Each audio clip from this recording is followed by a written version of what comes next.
আগামীকাল বিডিআর এর যেই হত্যাকাণ্ডের বিচার চলছে সেটার একটা জামিন আদেশ হবার কথা। যে আদেশটি গেল ১৩ তারিখে হওয়ার কথা ছিল। ১৩ তারিখে আগে এটার হওয়ার কথা ছিল গত মাসের ৭ তারিখে, যতটুকু আমার মনে আছে। ফেব্রুয়ারির সম্ভবত ৭ বা ১০ তারিখে। এরপরে সেটাকে ১ মাস সময় নেন বিচারক সাহেব।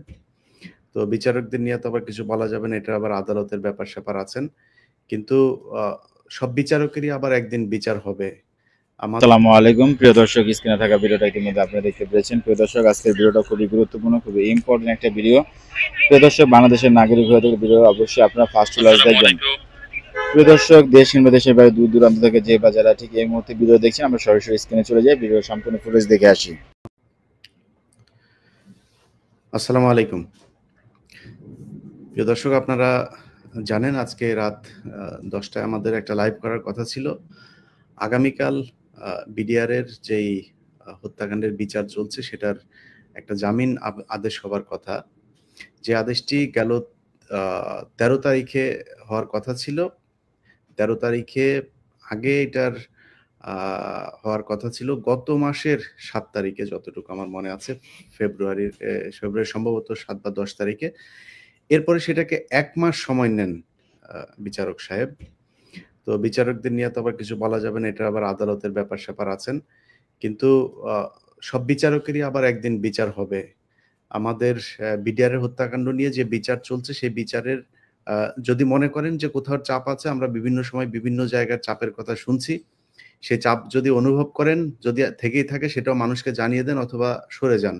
এখানে থেকে এতগুলো মানুষের জীবন নিয়ে খেলা করার আমার মনে হয় এই জিনিসটা ঠিক হবে না।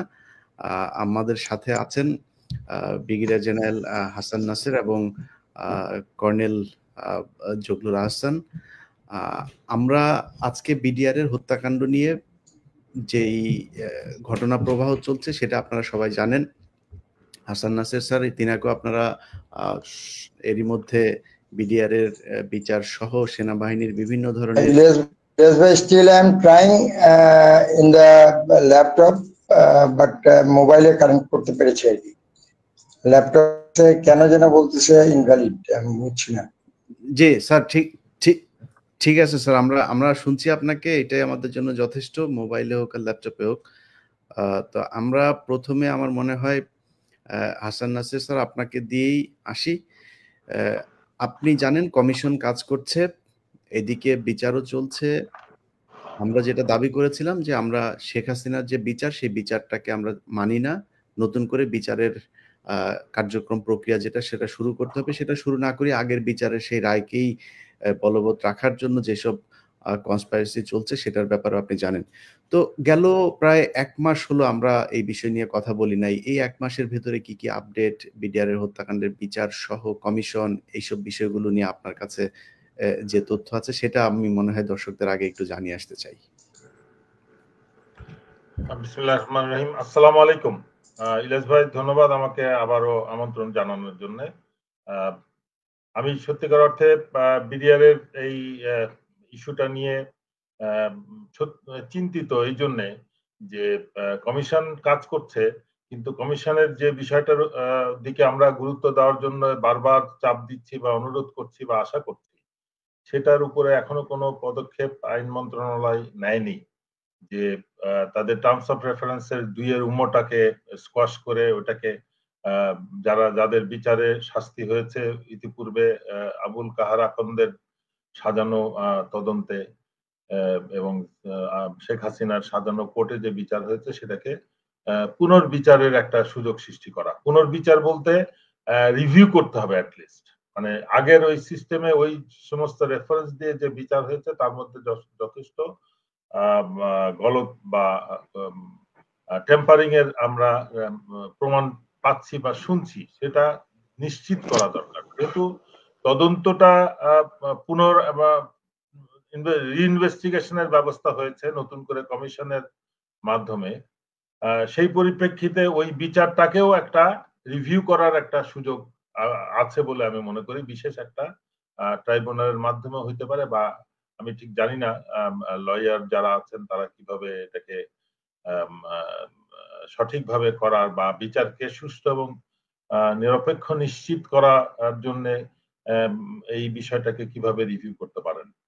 তো সেই হিসেবে আমি আশা করছি যে অ্যাটলিস্ট প্রথম পদক্ষেপ হিসেবে 2 মোটাকে বাদ দেওয়া হবে এবং যারা বিচারাধীন আছে, শাস্তিপ্রাপ্ত আছে, তাদের পেপারস কমপ্লিট আবার একটা নিউট্রাল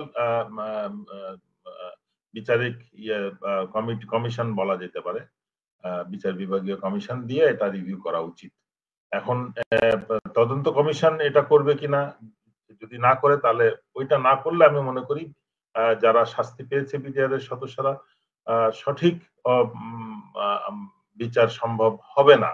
কারণ হচ্ছে যে আমরা দেখেছি যে সত্যিকার অর্থে যে 152 জনকে ডেথ পেনাল্টি দেওয়া হয়েছে, যদি আমি বলি যে প্রকৃত হত্যাকারীর এক বিরাট একটা অংশ পালিয়ে গেছে বা তাদেরকে পালিয়ে যেতে সাহায্য করা হয়েছে এবং যারা ষড়যন্ত্রকারী তারা এখনো শাস্তির আওতার বাইরে, তাহলে এই 152 জন প্রকৃতই খুন করেছে কিনা সেটা রিভিউ করা উচিত।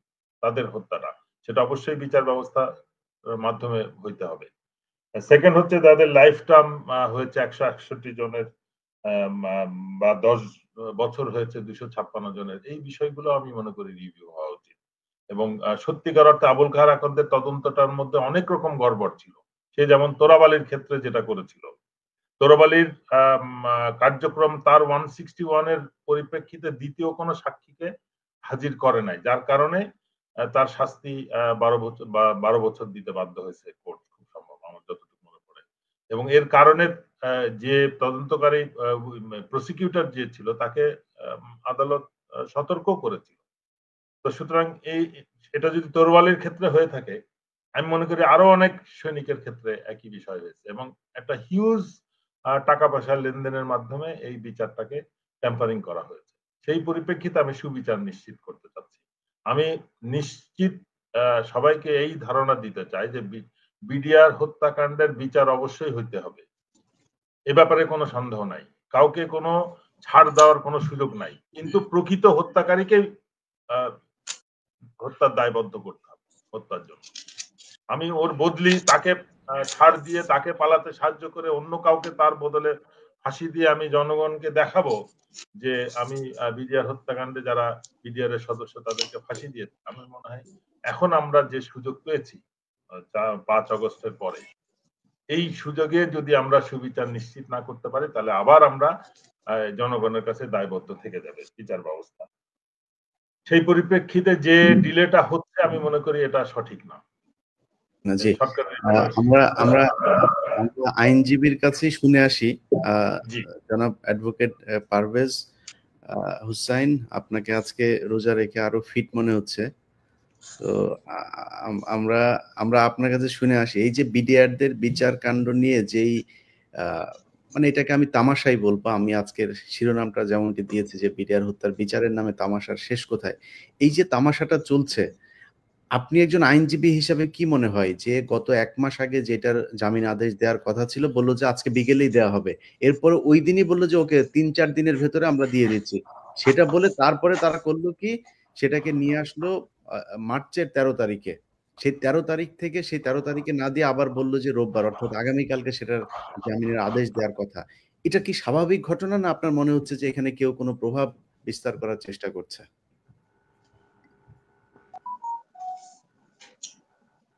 যে আসলে নামাজ শেষ করে জয়েন করতে একটু দেরি হয়ে গেল, এই জন্য সবার কাছে ক্ষমা চাচ্ছি। দুটো বিষয়, একটা হচ্ছে একেবারে স্বাভাবিক আমাদের যে আইনের ধারা, সেটি হচ্ছে এই যে আপনারা জানেন যে এই পরিবর্তিত পরিস্থিতিতে এক বা একাধিক ব্যক্তি আগ্রহী হয়ে মহামান্য হাইকোর্টে একটি রিট পিটিশন দায়ের করেন।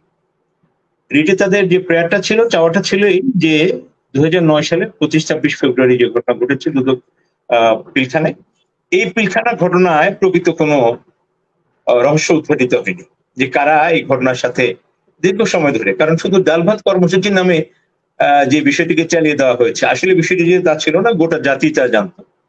এবং বিস্তারিত শুনানির পরে দুই পক্ষ গভর্নমেন্টকে শুনলেন, পিটিশনার পক্ষকে শুনলেন, মহামান্য হাইকোর্ট একটি আদেশ দিলেন যে আসলে প্রকৃত এই ঘটনার যারা কুশীল, যারা এই ঘটনার পেছনে ছিলেন, যারা ষড়যন্ত্রকারী, যারা পরিকল্পনা বাস্তবায়নে মুখ্য ভূমিকা পালন করেছেন, এদের একটি বড় অংশ আইনের আওতায় আসেনি, যার কারণে নতুন করে তদন্ত করবার জন্য মহামান্য হাইকোর্ট একটি নির্দেশনা দিলেন এবং সেই নির্দেশনার আলোকে গভর্নমেন্ট একটি তদন্ত কমিশন করেছে, যেটা আপনি জানেন। সঙ্গত কারণে যখন একটি বিষয়ের উপরে পুনঃ তদন্ত, অধিকতর তদন্ত, যে কোনো প্রক্রিয়ায় যখন তদন্ত শুরু হয়, তাহলে এটা দুটো বিষয় এখানে স্পষ্ট। একটি বিষয় হলো যে আগে যে তদন্ত হয়েছিল তার মানে সেই তদন্তটি পরিপূর্ণ ছিল না, সেই তদন্তটি একটি ভুল তদন্ত ছিল। এই বিষয়টি যেমন পরিষ্কার হয়, তেমনি ভাবে ওই তদন্তের ফলে যে রিপোর্ট আসলো, পুলিশ 173-তে যে রিপোর্ট পেশ করলো, চার্জশিট দিল এবং সেই চার্জশিটের ভিত্তিতে যে রায় হলো, তার মানে এই সব ছিল ভুলে ভরা এবং একটি বড় অংশকে এড়িয়ে এই রায়টি হলো।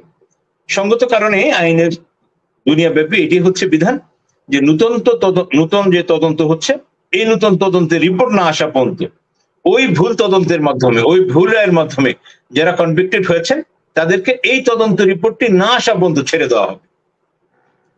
এটা হচ্ছে দুনিয়ার স্বতঃসিদ্ধ একটি প্রথা, একটি বিধান, গোটা দুনিয়াতেই এটি চলন। আমরা এই জায়গাটা এসে একটি অদ্ভুত বিষয় লক্ষ্য করলাম, সেটি হচ্ছে এই যে তদন্ত চলছে, একই সাথে বিচারও চলছে। এই বিচার ব্যবস্থাটা সঙ্গত কারণেই, যেহেতু এই বিচারটা চলছে কিসের ভিত্তিতে? ওই তদন্ত রিপোর্টের ভিত্তিতে। যেহেতু ওই তদন্ত রিপোর্টটি মহামান্য হাইকোর্টের কাছে গ্রহণযোগ্য হলো না এবং সরকারও বিশ্বাস করলেন যে আসলে ওই সময় প্রকৃত কোনো তদন্ত হয়নি, তাইলে সেই তদন্তের উপরে ভিত্তি করে নতুন কোনো বিচার চলবার কথা না। যেটা চলছে এটি একটি ভুল বিচার চলছে বলে আমরা মনে করি। দ্বিতীয় যে বিষয়টি আপনারা খুব খেয়াল করে দেখবেন, এই আবুল কাহার আকন্দের কথা একটু আগে মান্যবর একজন আলোচক বললেন যে তিনি যখন হত্যা মামলায় অভিযুক্ত করে 850 জন আসামির বিরুদ্ধে চার্জশিট দিলেন, তখন উনি একটি কথা বললেন, একেবারে স্পেসিফিক ভাবে বললেন তদন্ত রিপোর্টে, যে 17 জনের বিরুদ্ধে বিস্ফোরক আইনে অভিযোগ পাওয়া যাচ্ছে, ওই 17 জনের বিরুদ্ধে বিস্ফোরক আইনে আলাদা চার্জশিট দেওয়া হবে। তার মানে দীর্ঘ তদন্তের ফলে তার তথাকথিত সেই যে তদন্ত আবুল কাহার আকন্দের, সেখানে এটি পরিষ্কার হলো যে কেবলমাত্র 17 জন বিস্ফোরকে অভিযোগে অভিযুক্ত। কিন্তু আমরা কি দেখলাম? দুনিয়ার সব ব্যত্যয় ঘটিয়ে আমাদের এদেশে বড় বড় যে মামলাগুলো হয়েছে, সেটা 21 আগস্ট গ্রেনেড হামলা বলি, 7 মার্ডার বলি, সবগুলো মার্ডার, এই সবগুলো মামলাতে যখন একটি এফআইআর থেকে একাধিক চার্জশিট হয়, স্প্লিট হয়, এই চার্জশিটে আলাদা আলাদা আসামি হয়, আলাদা, কিন্তু সবগুলোর বিচার প্রক্রিয়া একসাথে চলে। এক সাক্ষী যখন এক মামলায় সাক্ষ্য শেষ করলেন, পরবর্তীতে আবার শপথ নিয়ে ওই মামলায় উনি এইটাই বলেন যে আগে যে মামলা যা সাক্ষ্য দিলাম একই সাক্ষ্য এখানে ইমপ্লিমেন্ট হবে। কিন্তু আমরা এই মামলার ক্ষেত্রে, বিরিয়ার মামলার ক্ষেত্রে, পিলখানা মামলায় দেখলাম যে আগে যারা সাক্ষ্য দিলেন হত্যা মামলা থেকে বিনা কারণে হঠাৎ করে এই বিস্ফোরক মামলাটাকে আলাদা করা হইলো, এটিকে স্থগিত করে দেওয়া হইলো। হত্যা মামলাটি পরিপূর্ণভাবে শেষ হইল। সেই শেষে একটি বড় অংশ খালাস পেলে আপনি দেখবেন। এরপরে আপিল হইলো, আপিলে একটি বড় অংশ, সব মিলে এই সংখ্যাটা হচ্ছে কম বেশি হতে পারে 278 জন।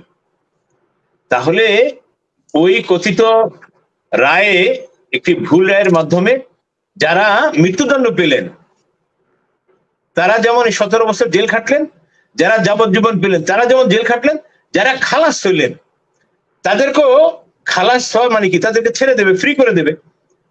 ওই 17 জনের বিরুদ্ধে বিস্ফোরক মামলা হওয়ার কথা ছিল, সেই মামলাটি হলো এই 857 জনের বিরুদ্ধে আবার বিস্ফোরক মামলাটি চালু করলো। তার মানে বিস্ফোরক মামলায় এরা হওয়ার, চার্জশিটভুক্ত হওয়ার কারণে এরা আর কেউ বেরোতে পারলো না। এটি হচ্ছে দ্বিতীয় তামাশা, দ্বিতীয় অবিচার এই বিডিআর সদস্যদের উপরে। সবশেষ যে অবস্থাটি আজকে আমাদের শ্রদ্ধাভাজন সঞ্চালক যে কথাটি বললেন যে বিচারের নামে কি হচ্ছে এখন, আমরা শুরুতেই বলেছি যে যেহেতু একটি তদন্ত চলছে, সঙ্গত কারণে এটা হতো ন্যায় সঙ্গত যে যদি আর কোনো বিচার প্রক্রিয়া ওই তদন্ত রিপোর্ট না আসা পর্যন্ত না হতো, এটা যদি স্থগিত থাকতো, এটা হচ্ছে সবচেয়ে বড় সুবিচার, ন্যায় বিচার। কিন্তু সেটা না করে 1100-র উপরে সাক্ষী হচ্ছে এই বিস্ফোরক মামলায়, সেখানে 287তম সাক্ষী সাক্ষ্য গ্রহণ হয়েছে। সঙ্গত কারণে আমরা যে বিষয়টা সবচেয়ে অরিড, কারণ একজন এই মামলার একজন আইনজীবী হিসেবে আমাদেরকে খুব সতর্ক করে কথা বলতে হচ্ছে। আমরা যে বিষয়টা নিয়ে সবচেয়ে অরিড সেটা হলো এই কোর্টের জুরিসডিকশনে যেটুকু আছে সেটুকু সঠিকভাবে হচ্ছে কি হচ্ছে না, সেটা যেমন দেখবার বিষয় আছে, আমরা ওই ধারাবাহিকতা থেকে এখনো বের হয়ে আসতে পারছি কিনা সেটাও দেখবার বিষয় আছে। এই জন্য বললাম যে 178 জনকে খালাসপ্রাপ্ত ওই ওই এটা সবচেয়ে ভালো হতো, এটা যৌক্তিক হতো যে ওই 278 জন যারা খালাসপ্রাপ্ত ছিলেন ট্রায়াল কোর্ট থেকে এবং অ্যাজ ওয়েল এজ হাইকোর্ট থেকে, তাদের সবাইকে একটি অর্ডারে ফ্রি করে দেওয়া। সেটি ক্লারিক্যাল মিস্টেক বা অন্য যে কোনো কারণে মিস্টেকের কারণে হয়নি। আমরা আশা করেছিলাম যে অন্তত এই তারিখে এই অবশিষ্ট 100 জন, এবং একই সাথে আরেকটি বিষয় খেয়াল করে দেখবেন, যাবজ্জীবন এবং মৃত্যুদণ্ড যেমন একটি সংখ্যা হয়েছে, এর পাশাপাশি একটি বড় অংশ যাদের কনভিকশন হচ্ছে নট মোর দেন 10 ইয়ার্স, কেউ 7 ইয়ার্স, কেউ 3 ইয়ার্স, কেউ 1 ইয়ার্স, ইভেন দো যাদেরকে বিস্ফোরক মামলা, বিস্ফোরক চার্জশিটে নতুন করে এনেছে, তারাও ওই রায় হওয়ার পর থেকে এই দীর্ঘ সময় ধরে হত্যা মামলা ছিলেন না এমন 6 জন ব্যক্তি আছেন যাদেরকে বিস্ফোরক মামলায় নিয়ে আসা হয়েছে, তারাও বিনা বিচারে এই দীর্ঘ সময় ধরে জেল খাটছে। তাহলে এটা হতো, বা এটা আমরা আশা করছি যে এই নিয়ে বিচারটা অন্তত এখন হবে এই পরিবর্তিত পরিস্থিতিতে, এবং তদন্ত চলমান অবস্থায় অন্তত এটুকুনো হবে যে 278 জনের মধ্যে খালাসপ্রাপ্তের মধ্যে 128 জনকে ফ্রি করে দিয়েছে, বাকি 100 জন ফ্রি হবে, এটা আমরা আশা করছি। একই সাথে যাদের কনভিকশন 1 বছর, 3 বছর, 7 বছর বা 10 বছর, যেটা অলরেডি সার্ভ আউট হয়ে গেছে, যেটা খাটা হয়ে গেছে, যারা হত্যা মামলায় ছিলেনই না, বিস্ফোরক মামলায় আছেন, অন্তত আমরা আশা করছি আগামীকালকের আদেশে যাদের সার্ভ আউট হয়েছে এবং অবশিষ্ট খালাসপ্রাপ্ত যে 100 জন আছেন, এরা সবাই জামিন পাবেন। এখন প্রশ্ন হচ্ছে যে এরা জামিন পাচ্ছেন না কেন? এই বিষয়টি বলবার ক্ষমতা আমি রাখি না, এই বিষয়ে নিশ্চয়ই প্রাজ্ঞ দুজন আলোচক আছেন, তারা বলবেন। আমি শুধু এটুকু বলছি যে ওই আমলে 5ই আগস্টের আগে ন্যায় বিচার যেমন সুদূর পরাহত ছিল, 5ই আগস্টের পরে একটুখানি ডোর ওপেন হয়েছে, একটুখানি ব্রেথিং স্পেস আমরা পেয়েছি, কিন্তু সেটা কন্টিনিউ করবে কোন ষড়যন্ত্রের কারণে। আমি আবার এই কথাটাকে রিপিট করছি, 17 জনকে অভিযুক্ত করে চার্জশিট হওয়ার কথা ছিল বিস্ফোরক মামলায়, সেখানে 857, সংখ্যাটা কম বেশি হতে পারে, এতজনকে অভিযুক্ত করেছে। কেন করেছে? এদেরকে, এরা যাতে বের হতে পারে, কারণ এই যদি যারা খালাসপ্রাপ্ত ছিল এই সংখ্যাটা যদি বের হয়ে যেত, 25-26 ফেব্রুয়ারি ঘটনার অনেক কিছু বের হয়ে যেত, হতে পারে সেগুলো ধামাচাপা দেওয়ার জন্য এদেরকে একটি ভিন্ন ফরম্যাটে আটকে রাখা হচ্ছে। যেহেতু পরিবর্তিত পরিস্থিতি থেকে আমরা জনগণের যারা উত্তরণ ঘটেছে, এই উত্তরণ পূর্ব এই সময়ে আমরা আশা করছি পরিপূর্ণ খালাসপ্রাপ্ত এবং একইভাবে যাদের সার্ভ আউট হয়েছে, অন্তত এই আদালতের যেটুকু জুরিসডিকশন আছে, এই জুরিসডিকশনকে আমলে নিয়ে আমরা আশা করছি আগামীকালকের আদেশে সেটার প্রতিফলন করবে।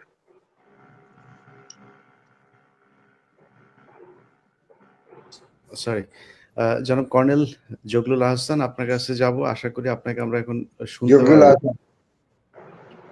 জি, জগলুল আহসান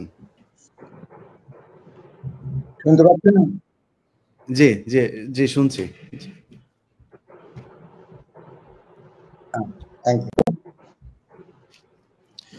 আমার মনে হয় জগলুল আহসানকে আজকে সংযুক্ত করা কিছুটা কঠিন হবে, তো আমরা একটু বলে রাখি। আচ্ছা আচ্ছা, আপনাকে প্রশ্ন দিয়ে আপনাকে দিয়ে শুরু এই আমি সংযুক্ত হয়েছি, তো আপনি প্রশ্নটা করলে আমি উত্তর দিতে পারবো।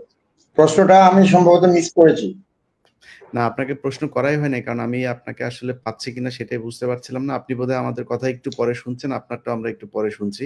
যাই হোক, আমি বিডিআর হত্যাকাণ্ডের যে ঘটনা, এই ঘটনায় আপনি একজন ভুক্তভোগী, আপনাকে নানানভাবে হয়রানি করা হয়েছে।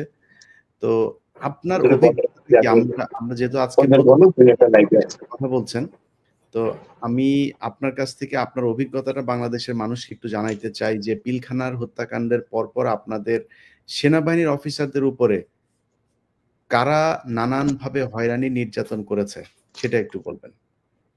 কারণ আমরা দেখছি এখন বিচার করা হচ্ছে শুধুই বিডিআর জওয়ানদের, তারাই সবকিছু, সব পাপের সাথে তারাই জড়িত, আর কেউ কিছু করেন নাই। তাহলে আপনাদেরকে এই নির্যাতনগুলো কারা করেছিল এবং আপনার উপরে কি কি নির্যাতন হয়েছে সেটার একটু বর্ণনা শুনতে চাই স্যার। রাইট, ধন্যবাদ আপনার প্রশ্নের জন্য, এবং ধন্যবাদ আপনার এই শোর সকল দর্শককে। তো যে প্রশ্নটি করেছেন সেটি খুব গুরুত্বপূর্ণ, এবং সেটা সরাসরি আমার কিছু অভিজ্ঞতার সাথে রিলেটেড, সেটা আপনি জানেন। তো বিজিবির বা বিডিআর এর এই হত্যাকাণ্ডের যে রায় বা সাধারণ সৈনিকদের যে বিচার, সেটার ব্যাপারে আমি খুব বেশি ইন্টারেস্টেড না। অবশ্যই যারা খুন করেছে, যারা সরাসরি হত্যার সাথে জড়িত ছিল, তাদের শাস্তি হওয়া উচিত। বাট এই টোটাল গ্যামারটা যে প্ল্যান বা যে বিগার জিও স্ট্র্যাটেজিক কন্ডিশন বা জিও স্ট্র্যাটেজিক ফ্যাক্টরের আন্ডারে হয়েছে, সে এবং সেই ফ্যাক্টরের সাথে আমাদের দেশীয় সেনাবাহিনী এবং রাজনৈতিক ক্ষেত্রে যারা জড়িত ছিল তাদের বিচারটার ব্যাপারে আমি বেশি উৎসাহী। তারা হলে হয়তোবা আমি তাদের বিচারটা হলে হয়তোবা আমি অন্তর থেকে মনে করতাম যে we have got the justice. তো এই ব্যাপারটা বলতে গেলে প্রথমে আমি দুটো কথা বলবো যে কিভাবে হয়েছে ব্যাপারটা। আপনাকে নিও কলোনিয়ালিজম এবং ফোর্থ জেনারেশন ওয়ারফেয়ার এই দুটো সম্পর্কে একটু আমাকে অ্যালাউ করতে হবে 2 মিনিট বক্তব্য দেওয়ার জন্য। আমার সিনিয়র অফিসার হাসান নাজির স্যার এবং আরেকজন রয়েছেন, তারা এই ব্যাপারে ভালো জানেন। তো আমি বলছি যে কলোনিয়ালিজম যুগে আপনি একটা দেশ থেকে যখন আপনার স্বার্থ বা আপনার উদ্দেশ্য আদায় করবেন, উদ্দেশ্য ইম্পোজ করবেন বা স্বার্থ আদায় করবেন, তখন রবার্ট ক্লাইভের মতো আপনি জাহাজে করে যে দখল করে নিতেন এবং সেই দেশের জনগণ মেনে নিত। বাট কলোনিয়ালিজম যখন ফল হয়ে গেল, তখন এই নিও কলোনিয়ালিজম আসলো। ধরেন যে আমাদের পার্শ্ববর্তী একটি শক্তিশালী দেশ, সে যদি মনে করে যে আমার দেশকে সে তার উইলটা আমার দেশের উপর ইম্পোজ করবে বা এখান থেকে তার যত স্বার্থ আছে সেগুলো আদায় করে নিয়ে যাবে, তাহলে কিন্তু সে আগের মতো এসে সরাসরি ঢুকে যেতে পারবে না। তাকে একটা সিচুয়েশন ক্রিয়েট করতে হবে।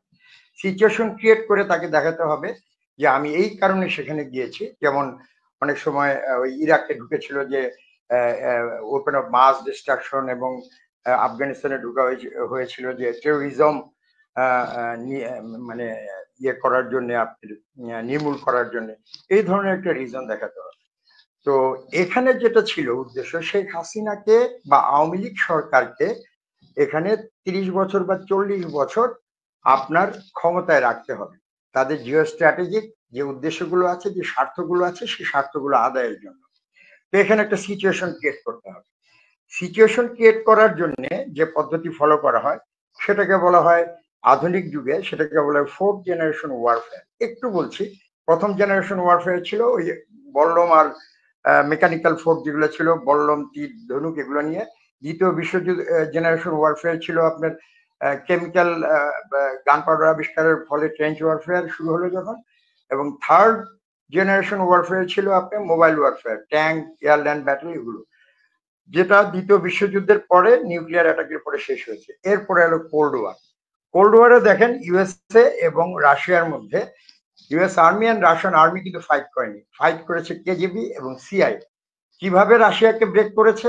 রাশিয়ার ভিতরে যে ইন্টারনাল অসন্তোষ ছিল সেটাকে পেরেস্ট্রোইকা এন্ড গ্লাসনোস্ট নামে একটা মতবাদ ঢুকিয়ে দিয়ে তাদের যে মুক্তবাজার অর্থনীতির প্রতি তাদের জনগণের যে একটা আকর্ষণ ছিল, সেগুলোকে উস্কে দিয়ে ইন্টারনালি ব্রেক করে দেওয়া। সো এই জেনারেশনের ওয়ারফেয়ারটা ইন্ডিয়া গত 16 বছর আমাদের উপরে চালিয়েছে ওই সিচুয়েশনে নিয়ে যাওয়ার জন্য, যাতে তারা এখানে ভেতরে তাদের সোলজার বা তাদের ডিভিশনকে ঢুকাতে পারে। এখন এটা কিভাবে করতে চেয়েছে? শেখ হাসিনা সরকারকে 40 বছর যদি আপনি রাখতে চান, তাহলে আপনি সব এলিমেন্টস অফ ন্যাশনাল পাওয়ারকে ধ্বংস করতে হবে। That is the tactics of the fourth generation warfare. এটাতে soldier and soldier, army and army fight করে না, ফাইট করে ইন্টেলিজেন্স, এবং ইন্টেলিজেন্স সেটাই করেছে এখানে। দেখেন পলিটিক্সকে ধ্বংস করা হয়েছে। আপনি প্রধান বিরোধী দলের আমাদের মাননীয় নেত্রীকে আপনি জেলে এবং তারেক জিয়া সাহেবকে বিদেশে পাঠিয়ে দেওয়া হয়েছে। জামাতকে ধ্বংস করতে হবে, জামাতের লিডারশিপকে ফাঁসি দিয়ে দেওয়া হয়েছে। আরেকটা বিরোধী দল ছিল যারা ক্রমান্বয়ে শক্তিশালী পরবর্তী পর্যায়ে, জাতীয় পার্টি। তো এরশাদ সাহেবকে যদি আওয়ামী সরকারের পক্ষে থাকে তাহলে এনভয়, আর না থাকলে ওই আপনার মঞ্জুর হত্যা মামলাকে উস্কে দেওয়া। তো এইভাবে প্রধান বিরোধী দলগুলোকে নিয়ন্ত্রণে নিয়ে বাকিগুলোকে রাখা হয়েছে যাতে পার্লামেন্টে একটা বিরোধী দল দাঁড় করা যায়। Politics destroy. এরপরে আসেন আর্মি। আর্মিকে ডিস্ট্রয় করতে হবে। This is one of the strongest element of national power. So প্রথম পর্যায়ে এই বিজিবির 57 জন অফিসারকে মেরে একটা শক অ্যান্ড অ ইফেক্ট দেওয়া।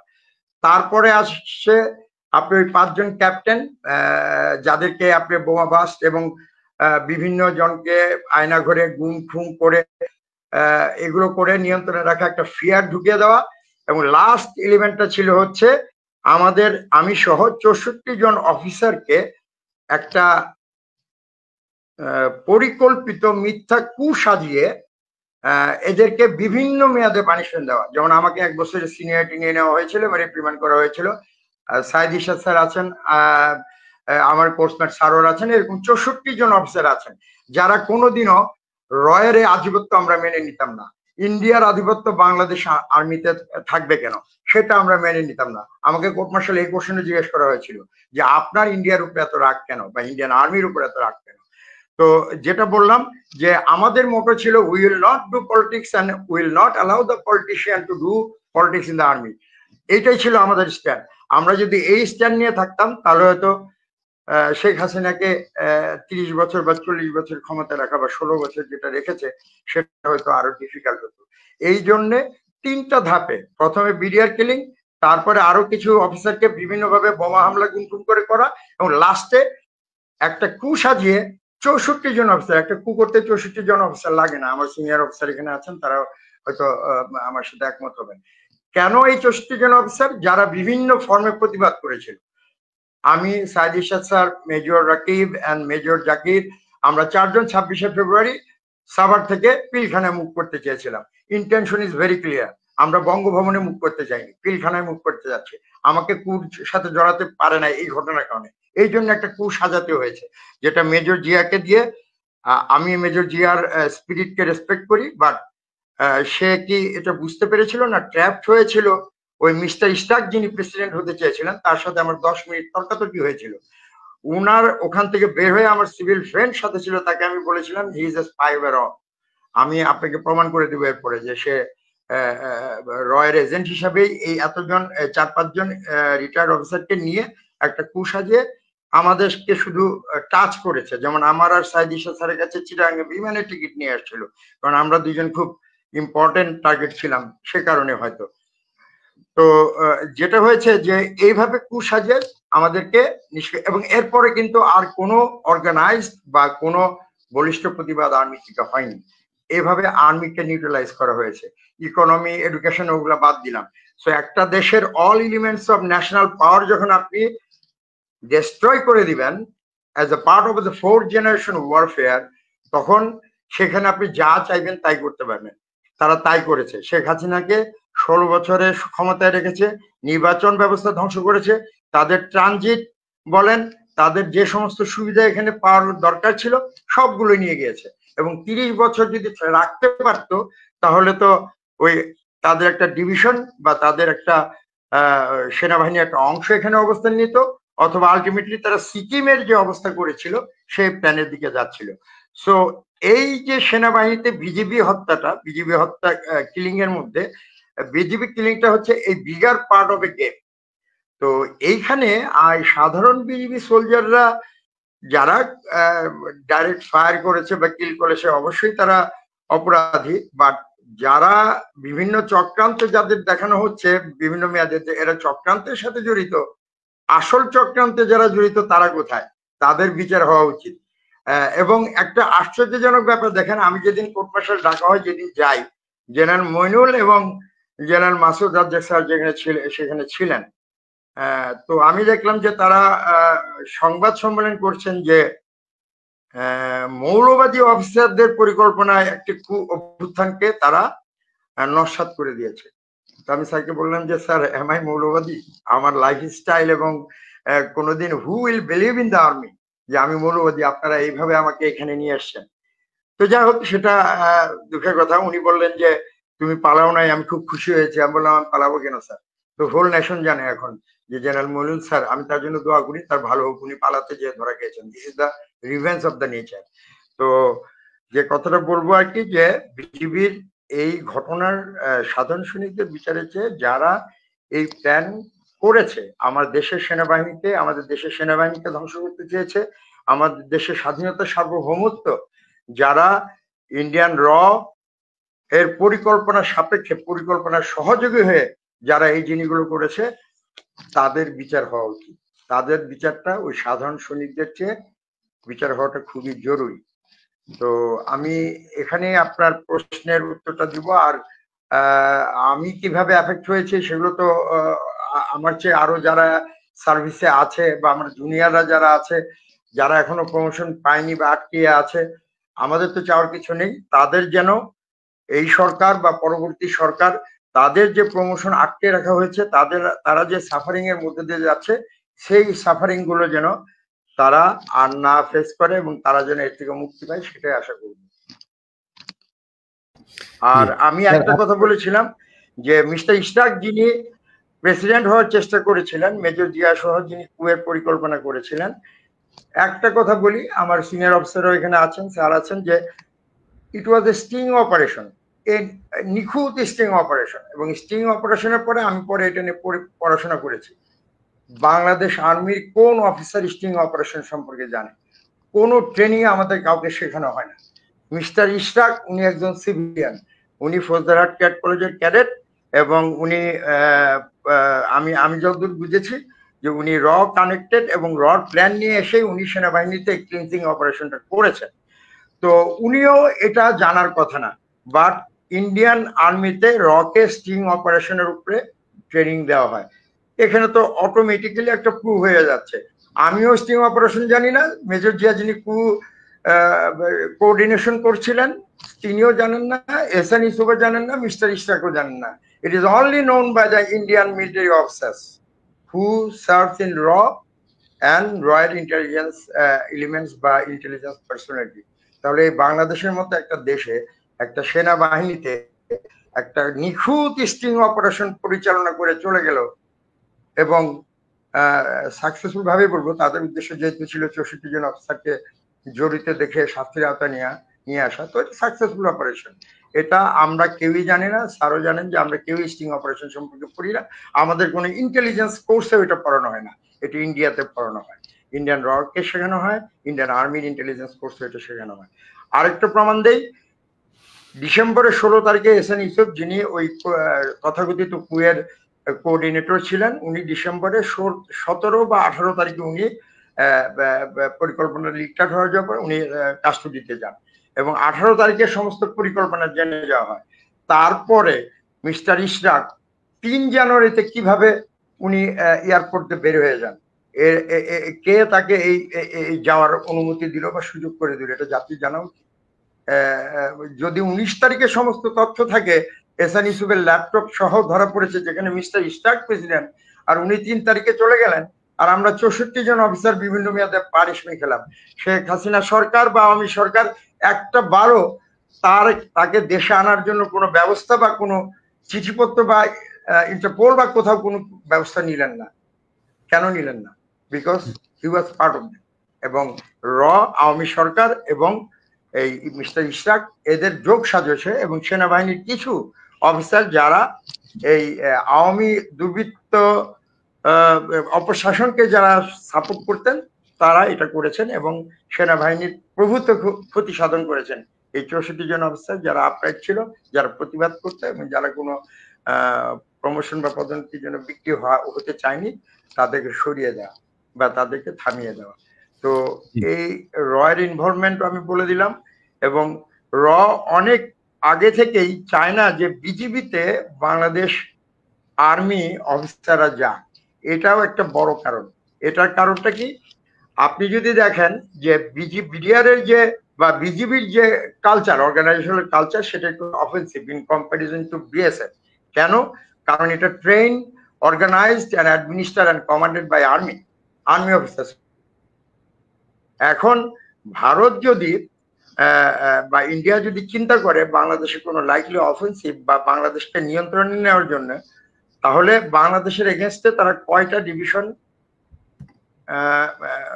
পুল করতে পারে, বা তারা পাকিস্তান বর্ডার থেকে ডিভিশন আনতে পারে না, চায়না বর্ডার থেকে আনতে পারে না, 7 সিস্টার থেকেও তুলতে পারে না। সো আমাদের 10টা ডিভিশনের এগেনস্টে তাদের 30টা ডিভিশন লাগে, বাট সেখানে 17টা ডিভিশন তারা মাত্র মাস্টার করতে পারে, বিকজ যে সেক্টর গুলো বললাম সেখান থেকে সব ডিভিশন তুলতে পারবে না। সেখানে বিজিবি যদি একটা second line similar army type force হয়ে যায়, তাহলে তো এটা তাদের জন্য আরো ডেঞ্জারাস একটা ব্যাপার। সো তারা অনেক আগে থেকেই চায় না যে বিজিবিতে মিলিটারি অফিসার থাকুক।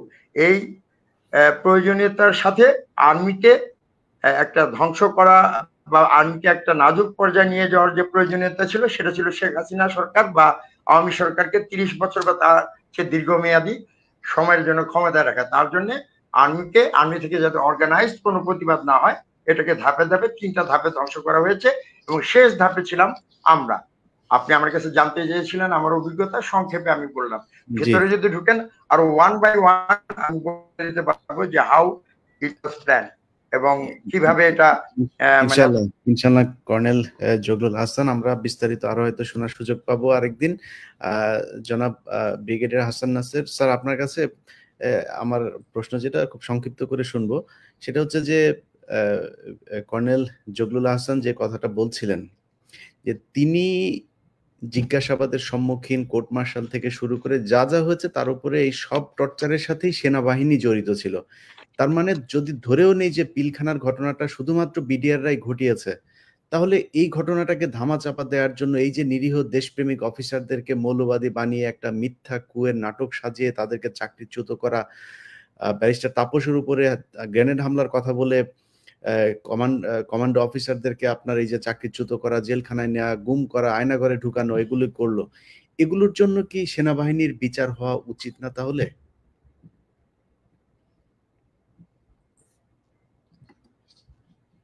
স্যার আপনার আনমিউট করতে হবে।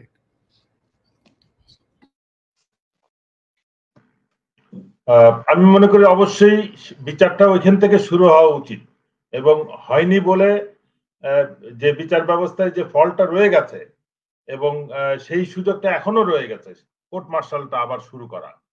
কোর্ট মার্শাল একটা জানাতনা হলে আরেকবার করাটা হয়তো একটা প্রশ্নবিদ্ধ থাকতো। যেহেতু এই বিষয়টা টোটালি ওভারলুক করা হয়েছে, এখন এই সেনা অফিসারদের সম্পৃক্ততাটা তদন্তের আওতায় এনে বিচার করা উচিত, প্রথম বিষয়। এটা শুধু ওই পরবর্তী ঘটনা না, আমি তো মনে করি হত্যাকাণ্ডের সাথেও তারা জড়িত ছিল এবং সেটা কিভাবে সেটা বলতে হবে। ডিজিএফআই, এনএসআই এবং র্যাবের যারা অফিসার পোস্টেড ছিল, মিলিটারি অফিসার, তাদের একটা গ্রুপ কিন্তু এই প্ল্যানের সাথে ইনভলভ ছিল। তাদের কার্যক্রম 25 এবং 26 তারিখে বা তার পূর্ববর্তী কার্যক্রম, এটা যদি আমরা খেয়াল করি তাহলে বুঝতে পারবো। 24 তারিখ আমি আবারও হয়তো রিপিট করছি, সেটা হচ্ছে 24 তারিখে প্রধানমন্ত্রী প্যারেডে স্যালুট নিবেন প্রধান অতিথি হিসেবে। সেখানে রাষ্ট্রীয় অতিথিবৃন্দ থাকবেন, মন্ত্রীরা থাকবেন, বিদেশি ডিগনিটারিজ থাকবেন। সেই পরিস্থিতিতে বিডিআর পিলখানার উপরে একটা সিকিউরিটি সার্ভে হওয়ার কথা, যেটা অতীতে সবখানে হয়ে থাকে, সরকার প্রধান, রাষ্ট্রপ্রধান বা বিদেশি ডিগনিটারিজরা আসলে হয়। এই ক্ষেত্রে যারা করেছিল সেই সিকিউরিটি সার্ভে, সেটা ছিল ডিজিএফআই, এনএসআই, এসবি এবং এসএসএফ। যেহেতু রাষ্ট্রপ্রধান সরকার প্রধান ছিল, সেখানে এসএসএফ ইনভলভ ছিল। আদারওয়াইজ অন্য কোন ডিগনিটারিজ হলে হয়তো শুধু ডিজিএফআই, এনএসআই এবং এসবি পর্যায়ে থাকতো। এই 4টা এজেন্সি কিন্তু তারা নরমাল রিপোর্ট দিয়েছে যে এখানে কোনো জঙ্গি হামলার সম্ভাবনা নাই। এবং এটা ভয়ঙ্কর একটা বিষয় এই জন্য বলবো যে একটা লিফলেট ইস্যু হয়েছিল 21 তারিখে, এটাকে ওভারলুক করা হয়েছে। 23 তারিখে 3টা এসএমজি পিলখানা থেকে হারিয়ে গেছে, এটাকে ওভারলুক করা হয়েছে।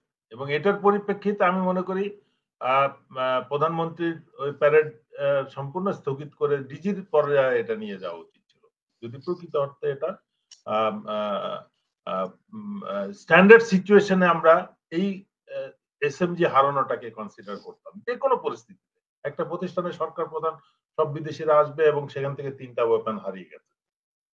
এই বিষয়টাকে যেভাবে হ্যান্ডেল করা হয়েছে এটাও ইন্ডিকেট করে যে এটার সাথে যারা এই আদেশগুলো দিয়েছে, এগুলা যারা বন্ধ করে নাই, তারাও এটার সাথে ইনভলভ। তার মানে অল ইন্টেলিজেন্স এজেন্সিস, মানে ইনক্লুডিং পুলিশ, ডিজিএফআই, এনএসআই। এবং এই ঘটনাটা যখন চলছে তখনও কিন্তু এরা নির্বিঘ্নে সব এজেন্সির প্রধানরা তো কমিশন, ন্যাশনাল কমিশনের সামনে কখনো আসে না।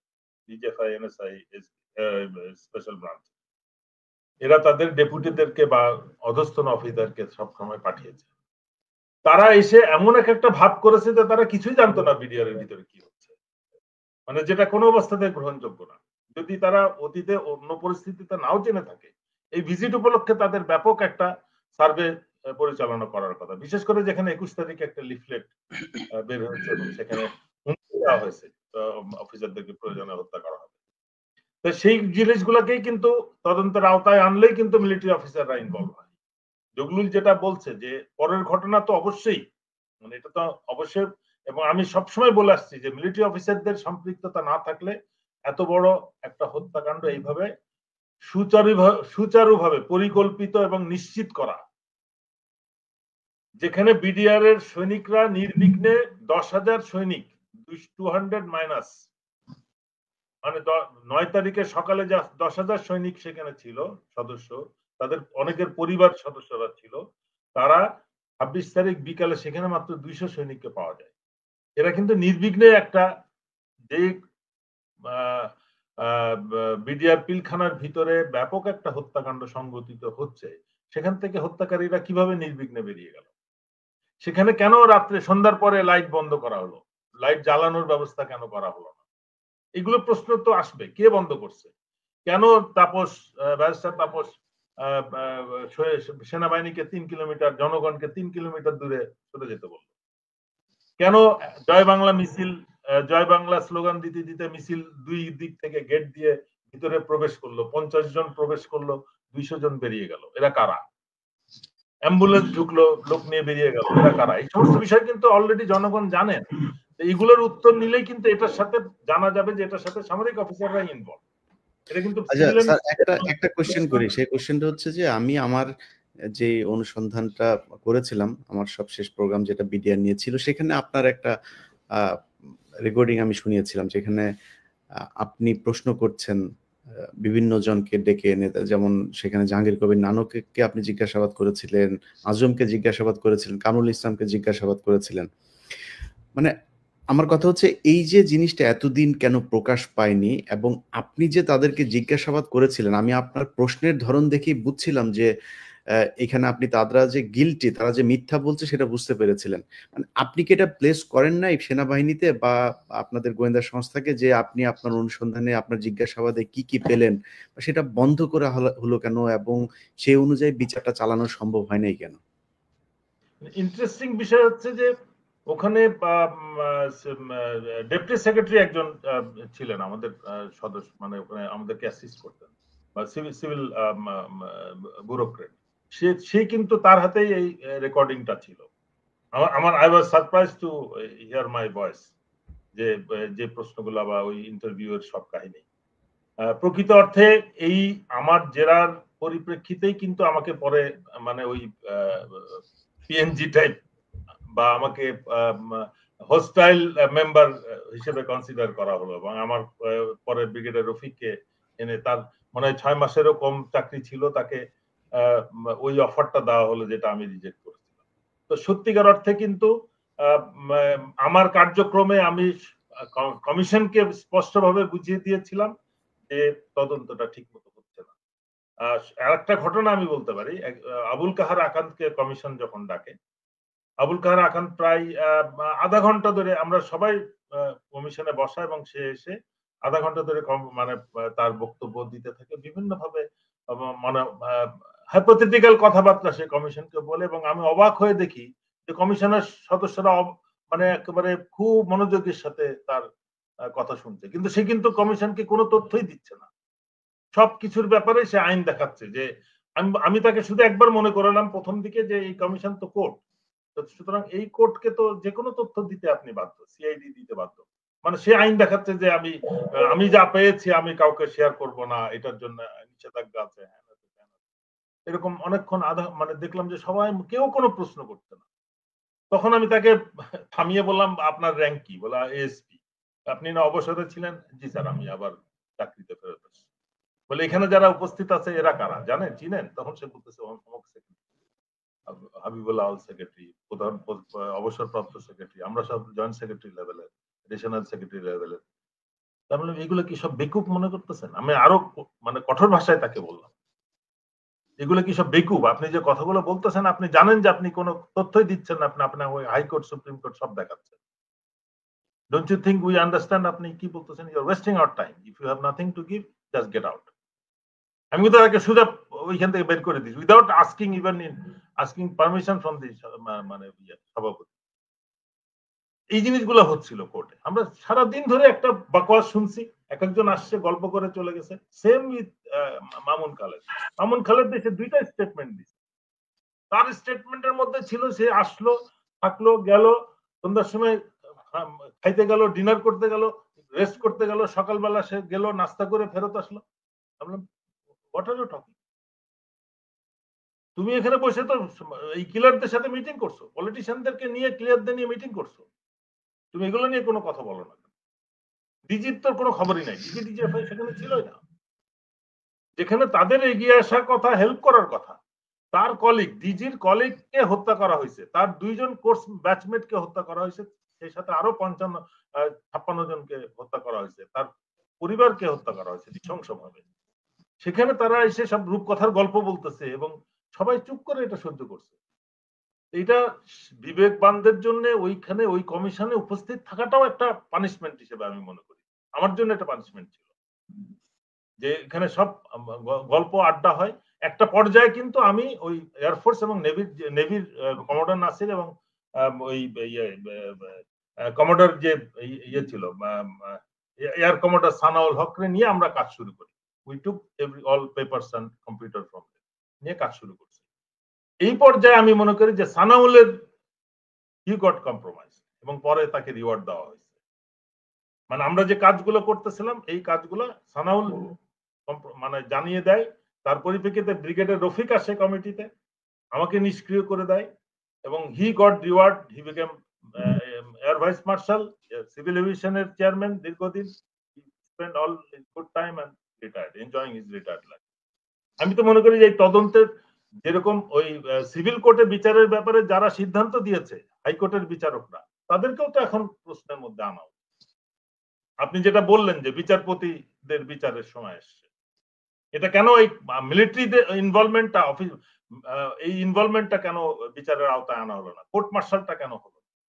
মিলিটারি অফিসাররা বিডিআর এ যদি কোনো অফেন্সের সাথে ইনভলভ হয়, নর্মালি তারা বিডিআর এর ডিজি ওয়ারেন্ট এ হোল্ডার বলে, যে court martial field general court martial order করতে পারে, অথবা তাকে আর্মিতে ফেরত এনে তার বিচার হবে।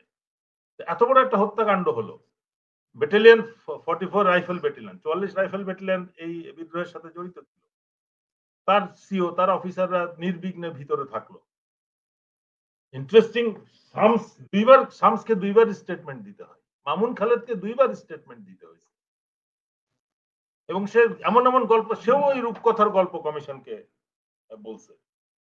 মানে সে বেরিয়ে এসে ডিজি যদি বলে সিও তোমরা ব্যাটালিয়নে যাও, ট্রুপসদেরকে ফেরত আনো, এনায়েত যে ওখানে মারা পড়লো, শামস কেন গেল না? শামস যে রাস্তার মধ্যে দেখা গেল সে 3টা জেসিওর সাথে কথা বলতেছে, সে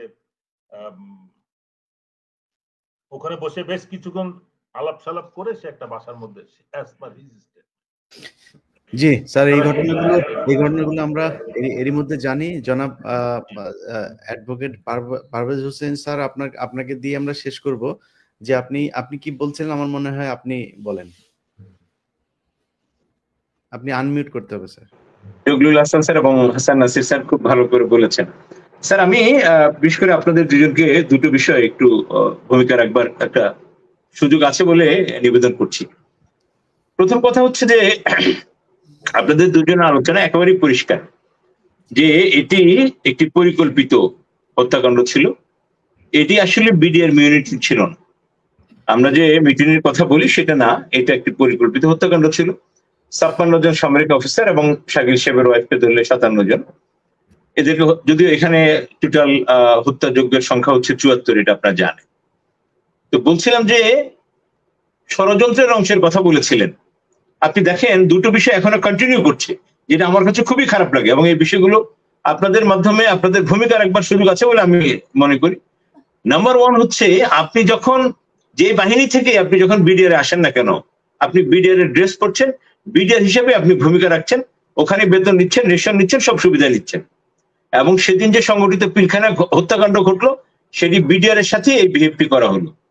সো প্রথম যে ষড়যন্ত্রটা এখনো অব্যাহত আছে যখন কেউ একজন দায়িত্বশীল অবস্থান থেকে বলেন বিডিআর এই হত্যাকাণ্ডটি ঘটিয়েছে, তার মানে আমি ওই দিন যে 57 জন সেনা অফিসার বা 56 জন সেনা অফিসার আমরা যারা ছিলাম, আমরা সেনা অফিসার হিসেবে সেদিন কিন্তু সেখানে সেনাবাহিনীর অফিসার ছিলাম, কিন্তু আমরা বিডিআর এ কর্মরত ছিলাম। তার মানে সূক্ষ্মভাবে বিডিআর এর সাথে এই সেনা অফিসারদের একটি ডিভিশন, একটি ক্লাসিফিকেশন তৈরি করা হচ্ছে ষড়যন্ত্রের অংশ হিসাবে। আমি মনে করি এটিকে বন্ধ করবার জন্য, এবং যারা এখন এই কথাগুলো বলবার সাহস করছেন, চিন্তা করছেন, কারণ এতগুলো পেছনের ষড়যন্ত্র কুশীলবদেরকে আড়াল করার জন্য বলছেন কিনা জানি না, এই বিষয়টিতে আপনাদের ভূমিকা রাখবার প্রয়োজন আছে বলে আমি মনে করছি। আরেকটি বিষয় হলো যে একটি সেনা দিবস ঘোষণা করা হয়েছে পিলখানা হত্যাকাণ্ডে। এটা যেহেতু এই গোটা ঘটনাটার সাথে দুটো শব্দ খুব ব্যাপকভাবে জড়িত ছিল, একটি হচ্ছে বিডিআর এই শব্দটি জড়িত, আর এটি হচ্ছে পিলখানা। এই দিবসটি পিলখানা হত্যাকাণ্ড দিবস বা পিলখানা হত্যা দিবস অথবা বিডিআর এই শব্দগুলি হলে ভালো হতো। যাই হোক, তারপরে একটি দিবস হয়েছে, আমরা সেটাকে কংগ্রাচুলেট করি, ওয়েলকাম করি। এই বিষয়টিও চেঞ্জ হওয়া দরকার বলে মনে করছি। সবচেয়ে বেশি যে দরকার এখন আমাদের, এই বিজিবি, এই ক্ষয়িষ্ণু শক্তির এই বাহিনী অনেকগুলো কারণের মধ্যে একটি কারণ হচ্ছে তার নাম। বিডিআর এর যে শৌর্য বীর্য ছিল আজকে সেটা নাই। এই জন্য যে কোনো ভাবে হোক, আজকে অনেকগুলো, আপনি দেখেন আপনাদের এরিয়ায়, ক্যান্টনমেন্ট এরিয়ায় ইতিমধ্যে অনেকগুলো স্থাপনার নাম পরিবর্তন করা হয়েছে, সারা দেশে অনেক হয়েছে। সো এটা খুব ত্বরিত হওয়া দরকার, এখনই হওয়া দরকার যে বিজেপির নামটা ফিরে গিয়ে বিডিআর থাকবে, এবং বিডিআর থাকলে এই গোটা দেশ জাতি মনে করে শৌর্য বীর্য ফিরে আসবে। এটা দেরি করা, এটা ষড়যন্ত্রের কোনো অংশ কিনা ভেবে দেখা দরকার।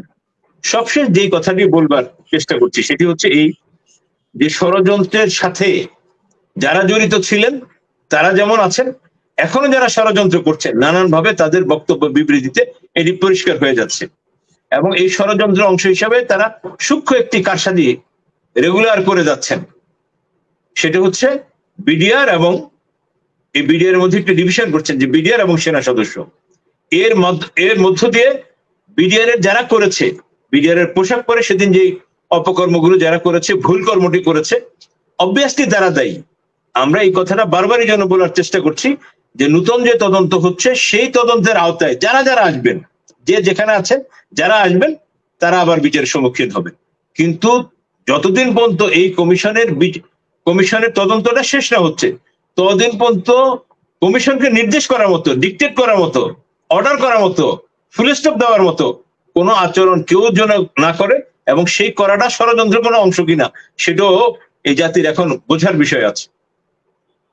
একটি চলমান তদন্তকে ভিন্ন খাতে প্রভাবিত করা হচ্ছে কিনা, বা আগে যেভাবে যারা এই কাজগুলো করেছিলেন, এটা তো অবশ্যই ঠিক যে বিডিআর এর বিপদগামী কিছু সেনা সদস্য এটা এক্সিকিউট করেছেন, কিন্তু কারা প্ল্যান করেছেন, কারা এই অস্ত্রের যোগানগুলি দিয়েছেন, কারা এই যারা অপকর্ম করেছে তাদের একটি অংশকে একটি ফ্রি এক্সিট দিয়েছেন, এই সবগুলো তদন্তে বের হয়ে আসবে, এটা আমরা মনে করছি।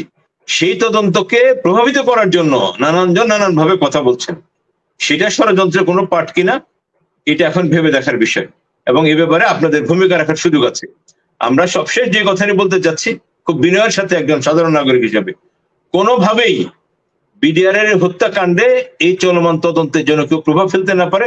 প্রকৃত অর্থেই যেন সত্যটা বের হয়ে আসে, প্রকৃত অর্থেই যারা অপরাধী তারা যেন আইনের আওতায় আসে, এবং বিডিআর এর যে শৌর্য বীর্য শক্তি ছিল সেই শক্তিতে ফিরিয়ে যাওয়ার জন্য, সেই শক্তির যে অবস্থানটা ছিল সেই অবস্থানে ফিরে যাওয়ার জন্য সেটা এখনই করা যায় কিনা সেটা মনে হয় সিদ্ধান্ত নেওয়ার সময় এসেছে।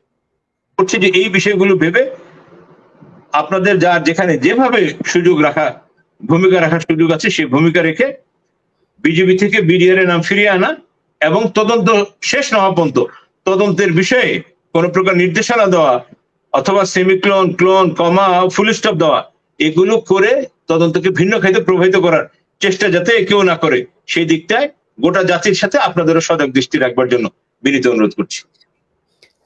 কর্নেল জগলুল্লাহ হাসান স্যার কিছু বলতে চান?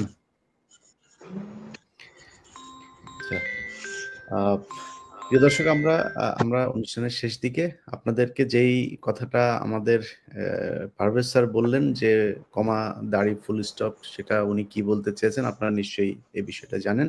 আমি বাংলাদেশ সেনাবাহিনীর কাছে আমার মানে একদম আমার আমার বুকের মাঝখান থেকে আমার যতটুকু শ্রদ্ধা, পুরো শ্রদ্ধা রেখে তারপরে কিছু কথা বলে অনুষ্ঠানটা শেষ করব। দেখেন, আজকে ৩ জন আলোচক এখানে আছেন এবং সবাই অত্যন্ত শিক্ষিত, খুব মার্জিত ভাষায় আপনাদের সেনাবাহিনীরই সদস্য ২ জন। তারাও যে কথাগুলো বলেছেন বাংলাদেশের মানুষ এখন সবাই জানেন যে পিলখানার হত্যাকাণ্ডের সাথে অবশ্যই বিডিআর সেটার এক্সিকিউশনের সাথে কোনো না কোনোভাবে জড়িয়ে গিয়েছেন। কিন্তু এটার মূল পরিকল্পনা কি ছিল, এই পরিকল্পনার আগে পরে কারা এটাকে ধামাচাপা দিতে চেয়েছে, কারা কারা এটার সাথে সম্পৃক্ত হয়ে তারপরে নিজেদের প্রমোশন বাগিয়ে নিয়েছেন, টাকা পয়সা বাগিয়ে নিয়েছেন, সেনাবাহিনীতে দীর্ঘদিন তাদের যেই কোয়ালিটি নাই তার চাইতে আরো অনেক বেশি কিছু তারা পেয়েছেন, এটা আমরা এখন সবাই জানি।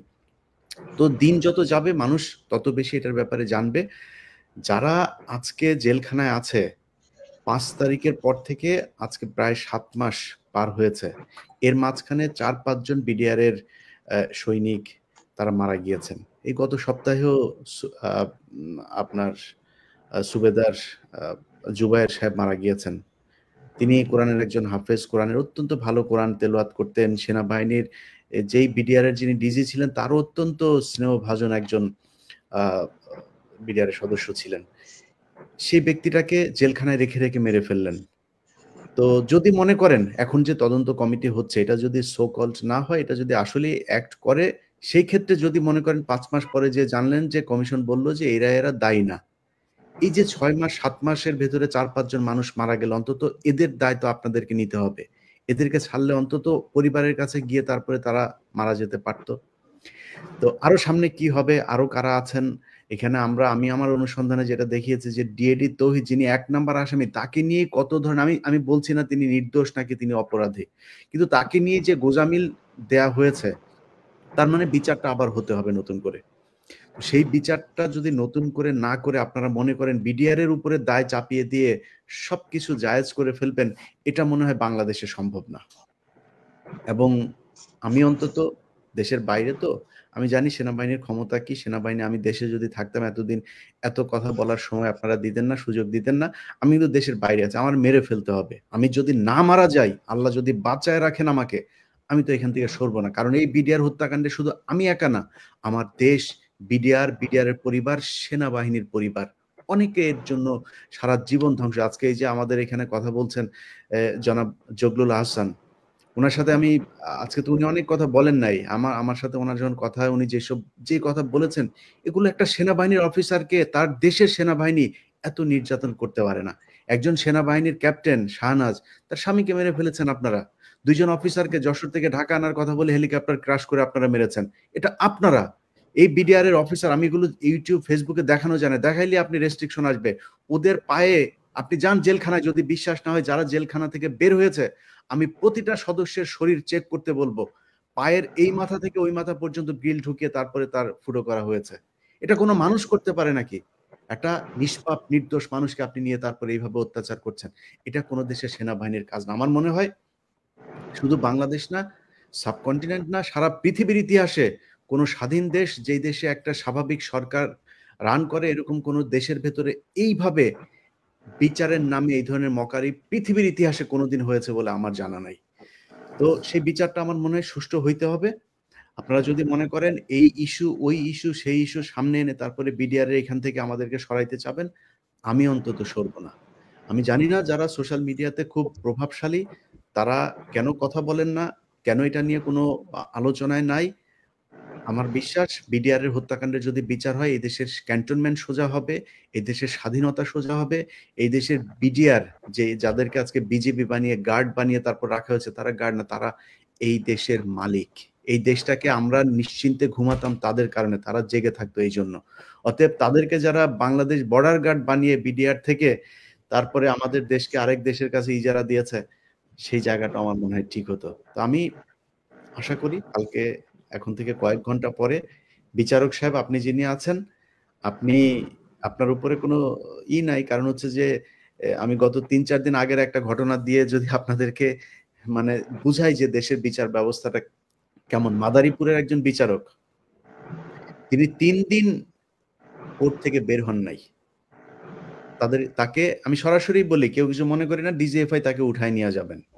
আমার কিন্তু ওই বিচারকের সাথে কথা হয়নি, আমি আমার সোর্স থেকে তারপরে কথাটা বলছি। দেখেন, একজন আলেম, তিনি 16 বছর বয়স তারাবির নামাজ পড়িয়েছিলেন আজ থেকে 9 বছর আগে। তিনি যে শুধু শুয়েছেন, অর্থাৎ মসজিদ থেকে, যেহেতু মসজিদে অনেক মুসল্লিরা থাকে, তাদের সামনে তাকে ধরা যাবে না, মসজিদের থেকে গিয়ে তারপরে তাকে ধরা হলো, তার বাড়িতে যে শুবেন এই সময় তাকে ধরা হলো, জেলখানায় নিয়ে যাওয়া হলো। এই গত সপ্তাহে তিনার জামিন হয়েছে। জামিন হওয়ার পরে কোর্টের আদেশ গিয়েছে জেলখানায়, তারপরও কারা কর্তৃপক্ষ ছাড়েন না। আমি কারা কর্তৃপক্ষদের ঊর্ধ্বতন একজনকে ফোন করলাম যে ভাই সমস্যাটা কি। ওনারা বললেন যে ভাই আমাদের তো কিছু করার নাই, আমরা তো আমাদের হাতে আদেশ পেয়েছি, আমাদের স্বার্থে সমস্যা নাই, কিন্তু ডিজিএফআই ক্লিয়ারেন্স দিচ্ছে না। আমি নিরাপত্তার স্বার্থে অফিসারের নামটা বললাম না। এখন একজন অফিসারের কথা বলেছেন এই আলেমদের ভেতরেই, যিনি কিনা আলেমদেরকে নানানভাবে ফোন দিয়ে থ্রেট করে। ডিজিএফআই তে আছেন মোহাম্মদ আলী তার নাম। আচ্ছা, তার ফোন নাম্বার, যেই নাম্বার থেকে ফোন করে ওই আলেমদেরকে, সেই আলেমরা আমাকে নাম্বারটা দিয়েছেন। তো আমি মনে করলাম যে হইতে পারে অন্য কেউ ভয় দেখাতে পারে। আমি বললাম আপনি কি এই নাম্বারটা যে ওনারই, সেটা আপনি কেমনে জানলেন? উনি বললেন যে আমি তো এই নাম্বারে শুধু কথা বলি নাই, আমাদেরকে ডিজিএফআই অফিসে ডাকিয়ে নিয়ে গিয়েছেন, সেখানে তাদের সাথে আমার সরাসরি ডিজিএফআই অফিসে সাক্ষাৎ হয়েছে, সেখানে নিয়ে আমাদেরকে ওনারা নানান ধরনের ইনস্ট্রাকশন দেন, এইটা করতে পারবেন, এটা করতে পারবেন না। আমি যেইভাবেই হোক সেনাপ্রধান পর্যন্ত এই সংবাদটা পৌঁছালাম যে স্যার এই ব্যাপার, দেখেন এই আলেমরা তো দোষ করেন নাই, ওনাদেরকে ছাড়ার ব্যাপারে আপনার ডিজিএফআই এই করছে। আমি থার্ড পার্টি দিয়ে আমি কনফার্ম হলাম যে না, ডিজিএফআই এটা আর করবে না। গত সপ্তাহে তিনি সেই একই কাজ করছে। আমাকে জবাব দেওয়া হলো কি, যে এই যে দেখেন আপনি যে নাম্বার নিয়ে কথা বলছেন, সেই নাম্বারটা অমুক এক ব্যক্তির নামে রেজিস্ট্রেশন করা। তার মানে এটা আরেকটা ক্রাইম। ডিজিএফআই অফিসার আরেকজনের সিম তিনি ইউজ করছেন যাতে তিনার কোনো রেকর্ড না থাকে, কিন্তু আপনি যে ওনাকে ডাকিয়ে নিয়ে যাচ্ছেন ক্যান্টনমেন্টের আপনার ডিজিএফআই অফিসে, সেটা তো প্রমাণিত। অতএব আমি সেনাবাহিনীর ঊর্ধ্বতন কর্মকর্তা যারা আছেন, আপনাদের কাছে অনুরোধ, আপনাদের সেনাবাহিনী, আমরা এই আজকে আমি যা বলছি, আমি আরো ভালো থাকতে পারতাম, দেশে যাইতে পারতাম, আপনাদের অনেক সুযোগ সুবিধাও নিতে পারতাম, নাই আপনাদের সম্মানের কারণে। আমার এখানে কোনো কিছু নাই। এই সেনাবাহিনী থেকে যদি নাকি এই ধরনের এই কালপিটটা সরে যায়, এই আমার এই যারা আছেন জগলুল আহসান সহ, এখানে মেজর সুমন আছেন, মেজর সুবাইল আছেন, ক্যাপ্টেন শাহনাজ আছেন, এই ধরনের অফিসাররা যদি নাকি সেনাবাহিনীতে এখনো পর্যন্ত আছে, তাদেরকে আপনারা যে যোগ্য জায়গাগুলো আছে ওই জায়গাগুলোতে পদায়ন করেন, আর যারা এখনো ক্রিমিনাল কালপিট যেগুলো আছে তাদেরকে সেনাবাহিনী থেকে সরান, আপনাদের সম্মান রক্ষা পাবে। আমাকে সেনাবাহিনী থেকে যে বিষয়টা বলা হয়েছে, সেনাবাহিনীর সুনাম রক্ষার্থে আমার মনে হয় এই বিষয়গুলো নিয়ে আর বেশি ঘাটাঘাটি করা উচিত। সেনাবাহিনীর সুনাম তো সেইটাতেই রক্ষা হবে যখন সেনাবাহিনী এই পাপ মুক্ত হবে। বিডিআর এর এই পাপ মুক্ত ছাড়া সেনাবাহিনী জীবনে করা সম্ভব না, অতএব সেটা করতে হবে। আমার মনে হয় আমি একা যখন কথা বলবো তখন এই বিষয়ে আরো বিস্তারিত একটু 2 মিনিট কথা বলবো যদি অ্যালাউ করে। যেহেতু সম্মানিত গেস্ট আছেন তাদেরকে নিয়ে আজকে এই পর্যন্তই বললাম। জগলুল আহসান, আপনার বক্তব্য দিয়ে আমরা শেষ করব। আচ্ছা, তো যেটা হচ্ছে যে স্যাররা বা যারা আছেন বললেন যে বিডিআর এই ঘটনা কিন্তু অনেকগুলো বড় বড় ব্যাপার আছে। একটা হচ্ছে মিলিটারি অপারেশন কেন করতে দেওয়া হলো না, তারপর পলিটিক্যাল যারা, আপনার কথা একটু আস্তে শোনা যাচ্ছে, আর একটু কাছে এসে বললে বোধহয় ভালো হবে। আচ্ছা, এক নাম্বার হচ্ছে যে মিলিটারি অপারেশন কেন করতে দেওয়া হলো না। 2 নাম্বার হচ্ছে যারা পলিটিক্যাল পার্সোনালিটি যাদের নাম এসেছিল তাদের কাউকে কিন্তু কোশ্চেন বা তাদেরকে এই তদন্তের আওতায় আনা হয়নি। 3 নাম্বার হচ্ছে it is a complete intelligence failure. ইন্টেলিজেন্সের অর্গানাইজেশনের যারা হেড ছিল তাদের কাউকেই এই তদন্তে তেমন ভাবে প্রশ্ন করতে দেওয়া হয়নি বা তাদেরকে দায়ী করা হয়নি। তারপর আরেকটা বড় ব্যাপার হচ্ছে ফিজিক্যাল বা অপারেশনাল সিকিউরিটি, বিজিবির যে ব্যাটালিয়ান বা বিডিআর এর যে ব্যাটালিয়ান ওখানে দায়িত্বে ছিল, তার কমান্ডিং অফিসারকে পরবর্তীতে উত্তর প্রমোশন দেওয়া হয়েছে। এই জিনিসগুলো কেন হয়েছে এগুলোর উত্তর জানা দরকার। এটা প্রথম ফ্রড যেখানে হয়েছে আমি বলবো যে সেনাপ্রধানকে যখন প্রাইম মিনিস্টার ডাকলেন, উনি গেলেন এবং উনাকে বললেন যে পলিটিক্যালি সলভ করা হবে। এখন কোশ্চেন হচ্ছে কোনটা পলিটিক্যাল ডোমেনে, কোনটা মিলিটারি ডোমেনে। সবাই আমরা জানি আগে রাজার ছেলে সেনাপতি হতো, তখন পলিটিক্স আর মিলিটারি স্ট্র্যাটেজি কোনো পার্থক্য ছিল না। যখন ওয়েস্টফালিয়ান ট্রিটির পরে মিলিটারি কমান্ডার আলাদা হয়ে গেছে, there is a sharp line কোনটুক পলিটিক্যাল ম্যাটার এবং কখন মিলিটারি ম্যাটার।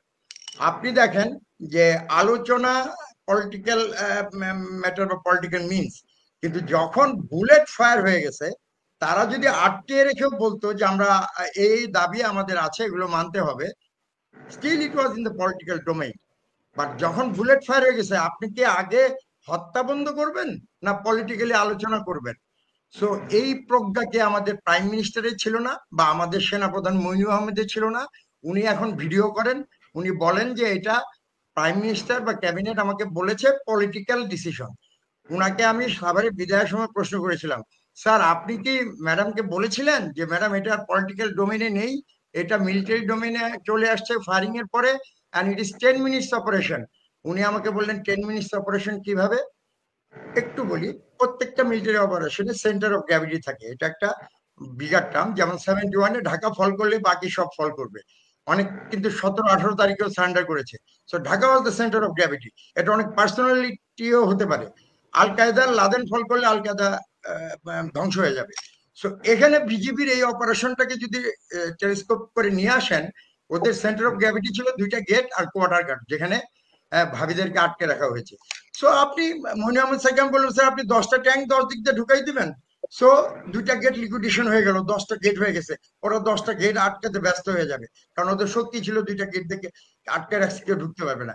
আর 2টা ট্যাঙ্ক কোয়ার্টার গার্ডে রান করে চলে যাবে, the operation is over. So এটাকে উনি প্রাইম মিনিস্টার বুঝিয়েছিলেন?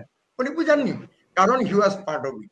এবং উনার ইন্টেলিজেন্সের যারা ছিল, they were part of it. এবং পলিটিক্যালি যারা এটার সাথে ইনভলভ ছিল, they were also part of it. এবং এটা টোটাল ইন্ডিয়ান র এবং ইন্ডিয়ান যে অথরিটি, তাদের প্ল্যানিং, বাংলাদেশের আওয়ামী লীগ এবং আওয়ামীপন্থী অফিসার যারা প্রমোশন বা প্রাপ্তির জন্য বিক্রি হয়ে যান, তারা মিলে এই জিনিসটা করা হয়েছে। তো যখন আপনার পলিটিক্যাল এন্ড মিলিটারি লিডারশিপ জড়িত থাকবে, রাজা উজির সেনাপতির মধ্যে চক্রান্ত হয়, যখন রাজা এবং সেনাপতি দুজনে এক হয়ে গেছে, বাকিরা আপনি কাকে, আমার হাসান নাসির স্যারের জন্য আমার দুঃখই হবে যে উনি আর পাবেন না, কারণ উপরে military leader and political leader দুজনে এক হয়ে আছে, বা গোয়েন্দা সংস্থার যারা আছে তারা এক হয়ে গেছে, তারা আরেকটা দেশের স্বার্থ সার্ভ করছে এখানে একটা বাহিনীকে ধ্বংস করার জন্য। সেখানে আপনি পলিটিক্যাল লিডারদেরও পাবেন না, গোয়েন্দা সংস্থাকে পাবেন না, কাউকে ডেকেও পাবেন না। কেন এটা করা হলো, কেন প্রমোশন দেওয়া হলো, এগুলো কোনো কিছুর বিচার হবে না। আগে বিচার হতে হবে সেটা, কেন প্রাইম মিনিস্টার এটা মিলিটারি পলিটিক্যাল ডোমেন বললেন। এবং military adviser, head of the adviser যদি বলেন, সেটা ছিল মইনুল আহমেদ, তার সেখানে বলা উচিত ছিল। ইন্টেলিজেন্স উইং এর হেডটা ছিল, তাদের বোঝানো উচিত ছিল যে এটা পলিটিক্যাল ডোমেন ক্রস করে গেছে with the fire of the bullet, এটা পলিটিক্যাল ডোমেনে নেই। Madam, let them deal with the military matter. এবং 10 মিনিটের অপারেশন ছিল। That's what it is. খালি স্যার এইটা না, ধরেন ওই দিন আমার কথা হচ্ছে যে আপনারা সবাই মিলে, সব বাহিনী প্রধান মিলে যমুনাতে কি করছিলেন? আপনারা এখানে গেলেন কেন? কি হয়েছিল? আর আপনি যেটা বললেন যে এটা একটা ইন্টেলিজেন্ট একটা ফেলুর ছিল, আমি মনে করি যে they have done everything very very perfectly. আমি একটু বলবো, জি স্যার। আচ্ছা, এখানে ও জগলুল যেখানে বলছে সেখান থেকে আমি কন্টিনিউ করি। বেলা 3টার সময় যে 14 জন খুনি যারা প্রধানমন্ত্রীর সাথে সাক্ষাৎ করলো, তখন ওই 3 বাহিনী প্রধান ওখানে ছিলেন। তো প্রথমে বিষয়টা হচ্ছে যে কারা গেল, এই 14 জন কারা, এই list DGFI, NSI, SB, SSF এই কমিশনকে দেয় নাই। এটাও প্রমাণ করে যে তারা এটার সাথে সম্পৃক্ত। কেন প্রধানমন্ত্রীর একটা, যেখানে ভিতরে যে হত্যাকাণ্ড হয়েছে সেটা ইন্ডিয়ান 2টা টিভি চ্যানেল 24 ঘন্টা এবং এনডিটিভি শো করে ফেলেছে, অলরেডি বলে ফেলছে। বেলা 2টার দিকে 2টা লাশ সুয়েরেজ ড্রেন দিয়ে বেরিয়ে গেছে, কর্নেল মুজিব আর কর্নেল এনায়েতের। দ্যাট মিনস ভিতরে হত্যাকাণ্ড, গোলাগুলি তো সকাল থেকেই শুনতেছি আমরা 9:30 থেকে। 3টার আগেই, মানে ওই টিম যখন যমুনাতে গেছে তার আগেই কিন্তু হত্যা যে হয়েছে সেটার প্রমাণ, ফিজিক্যাল ডেড বডি বেরিয়ে গেছে। সেই পরিস্থিতিতে যখন 14 জন হত্যাকারী যখন প্রধানমন্ত্রীর সাথে সাক্ষাৎ করে, সেই বিষয়টাই কিন্তু প্রথম প্রশ্নের সম্মুখীন হইতে হবে, যে এই হত্যাকারীদের সাথে সরকার প্রধানের সাক্ষাৎ করবে কেন, যেখানে আমার কাছে ডেড বডি, আমার সেনাবাহিনীর 2টা ডেড বডি আমার হাতে আছে। প্রথম প্রশ্ন, তারা কারা, তাদের পরিচিতি এই সরকার কেন প্রকাশ করবে না, কি তাদের সাথে এখানে কারা ছিল? তারা যে দাবি করলো যে আমরা 3 বাহিনী প্রধান থাকলে কথা বলবো না, প্রধানমন্ত্রী 3 বাহিনী প্রধানকে বের করে দিলেন এবং তারা সুবোধ বালকের মতো ওখান থেকে বেরিয়ে গেল। এটা খুবই মানে আমার কাছে এগুলো নাটক এবং খুব ছেলে খেলার মতন মনে হয়েছে, যেটা কোনো রাষ্ট্রীয় পর্যায়ের কোনো স্কুল লেভেলের কোনো নাটক টাটকের ডিজিএফআই তো ডিজিএফআই নিজে তো স্যার এই যে ক্যাপ্টেন শাহনাজ যে বক্তব্যটা দিয়েছেন যে ডিজিএফআই ডিজি নিজে তারা ওইখানে যে গাড়িগুলোতে লোকজন বের হয়ে যাচ্ছিল পিলখানা থেকে সেটাকে আটকিয়েছিল।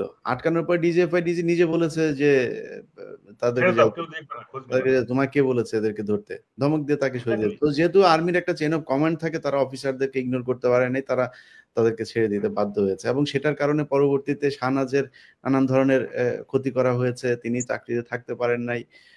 আরো অনেক অফিসার যেখানে তারা যারা ছিল, শফিক, মেজর সুমন, তারপরে একজন সার্ভিং অফিসারও আছে, ক্যাপ্টেন রেজা আছেন।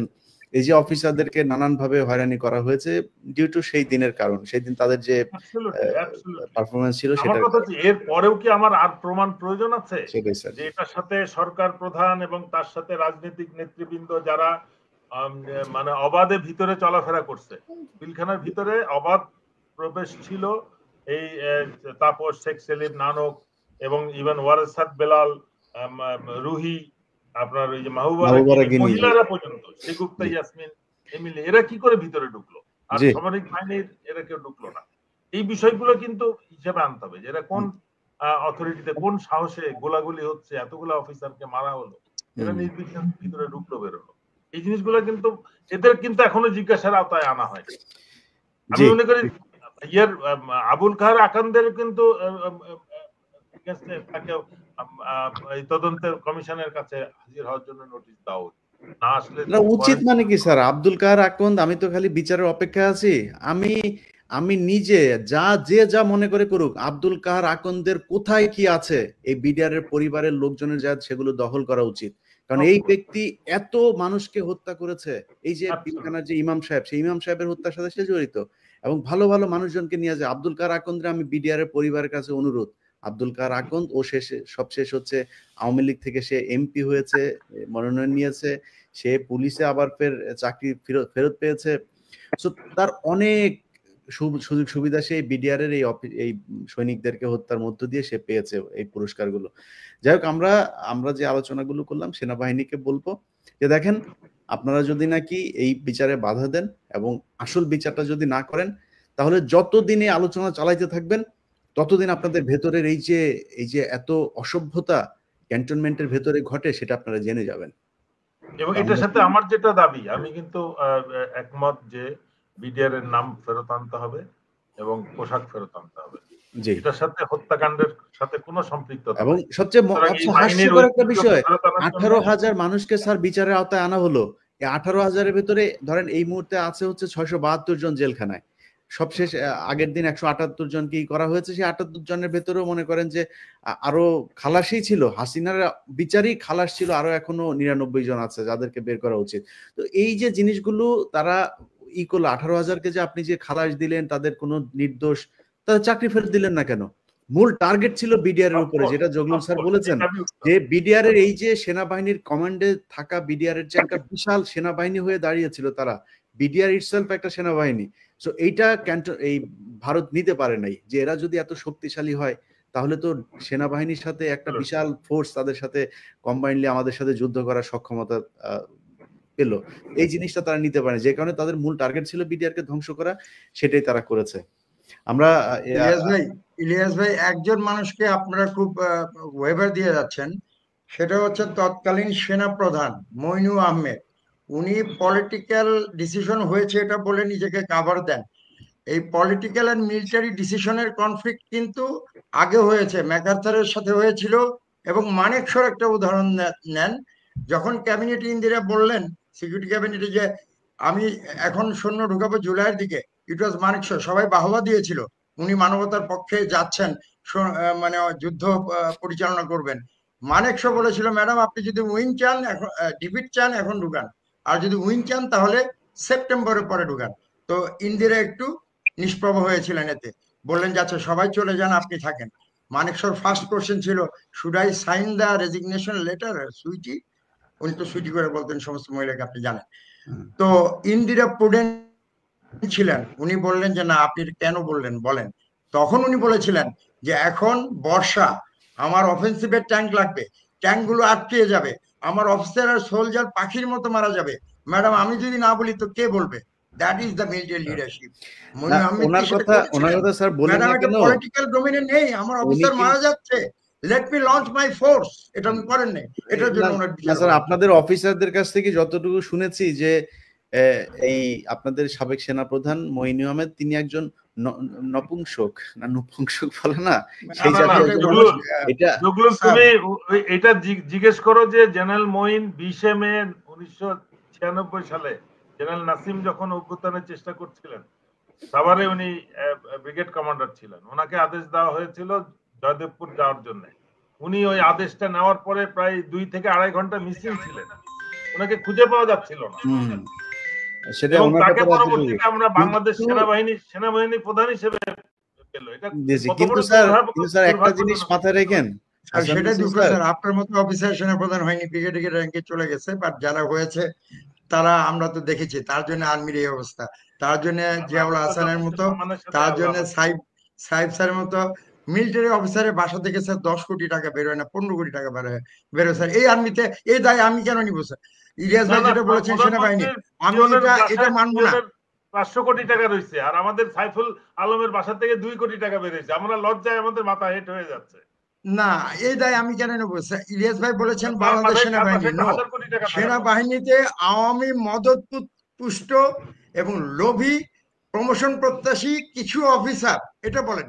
এই জি সেনাবাহিনীর মাস 80% হচ্ছে আমাদের সোলজার, তাদের জি কার বাড়ি থেকে টাকা পাওয়া গিয়েছে? কার বাড়ি থেকে টাকা পাওয়া যায়নি। ওই সাইফ স্যার বা জিয়াউল হাসান বা জেনারেল মইনুল বা মামুন খালেদ, এদের মতো গুটি কয়েক অফিসারের দায় কেন আমাদের 80% সাধারণ সোলজাররা নিবে? They are also part of ইট।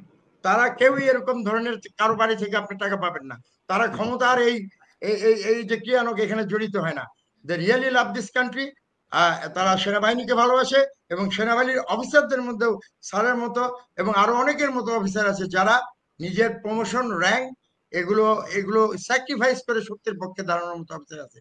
কাজে আপনি বাংলাদেশ পারভেজ পুরো সেনাবাহিনী বললে আমি একটু ভাই আমি এটাকে বলবো। সবশেষে একটি কথা, থ্যাংক ইউ। স্যারদের কথা শেষ করব। পারভেজ হোসেন ভাই, জি জি জি, আমি সবশেষে একটি কথা বলতে যাচ্ছিলাম যে আমাদের বিশেষ করে সালাউদ্দিন কাদের চৌধুরী সাহেবের রায়ের আগে রায় ফাঁস হয়েছিল, সেটা একটি ক্রিমিনাল অফেন্স, সেজন্য বিচার হয়েছিল, সেজন্য আমাদের অ্যাডভোকেট এবং অনেকেই জেল খেটেছিলেন। তো তদন্ত চলছে, তদন্তের মধ্যেই আমাদের কোন একজন রাষ্ট্রের অতি উচ্চ দায়িত্বপ্রাপ্ত একজন ব্যক্তি বলে দিলেন সেদিন যে এই বিডিআর সেনাদেরকে হত্যা করেছে। একটি সাবজুডিস ম্যাটার। আমরা আশা করছি দায়িত্বশীল অবস্থানে যারা আছেন, প্রজাতন্ত্রের বড় বড় দায়িত্বে যারা আছেন, তারা অন্তত এই সাবজুডিস ম্যাটার গুলোতে, যেখানে একটি তদন্ত চলমান, সেখানে যখন আপনি একটি ডিসিশন দিয়ে দেন, কোন প্রকার তথ্য উপাত্ত ছাড়াই আপনি তদন্তের ফল প্রকাশ করে দেন, তাইলে আর তদন্ত কমিশনটি থাকে না। আমরা আশা করছি এগুলো অনেকটা রাষ্ট্রদ্রোহিতার পর্যায়ে পড়ে। আমরা আশা করছি যে তদন্ত চলমান আছে, সে অবস্থায় তদন্তের ফলাফল কি আছে তদন্ত কমিশনই জানাবে আমাদেরকে। তার আগে আমরা এই ধরনের কোনো ভুইফোর কথা শুনতে চাচ্ছি না। আমরা আশা করছি দায়িত্বশীল অবস্থান থেকে এই ধরনের কোনো সিদ্ধান্ত দায়িত্বশীল আপনার আচরণ বলবেন। করবে।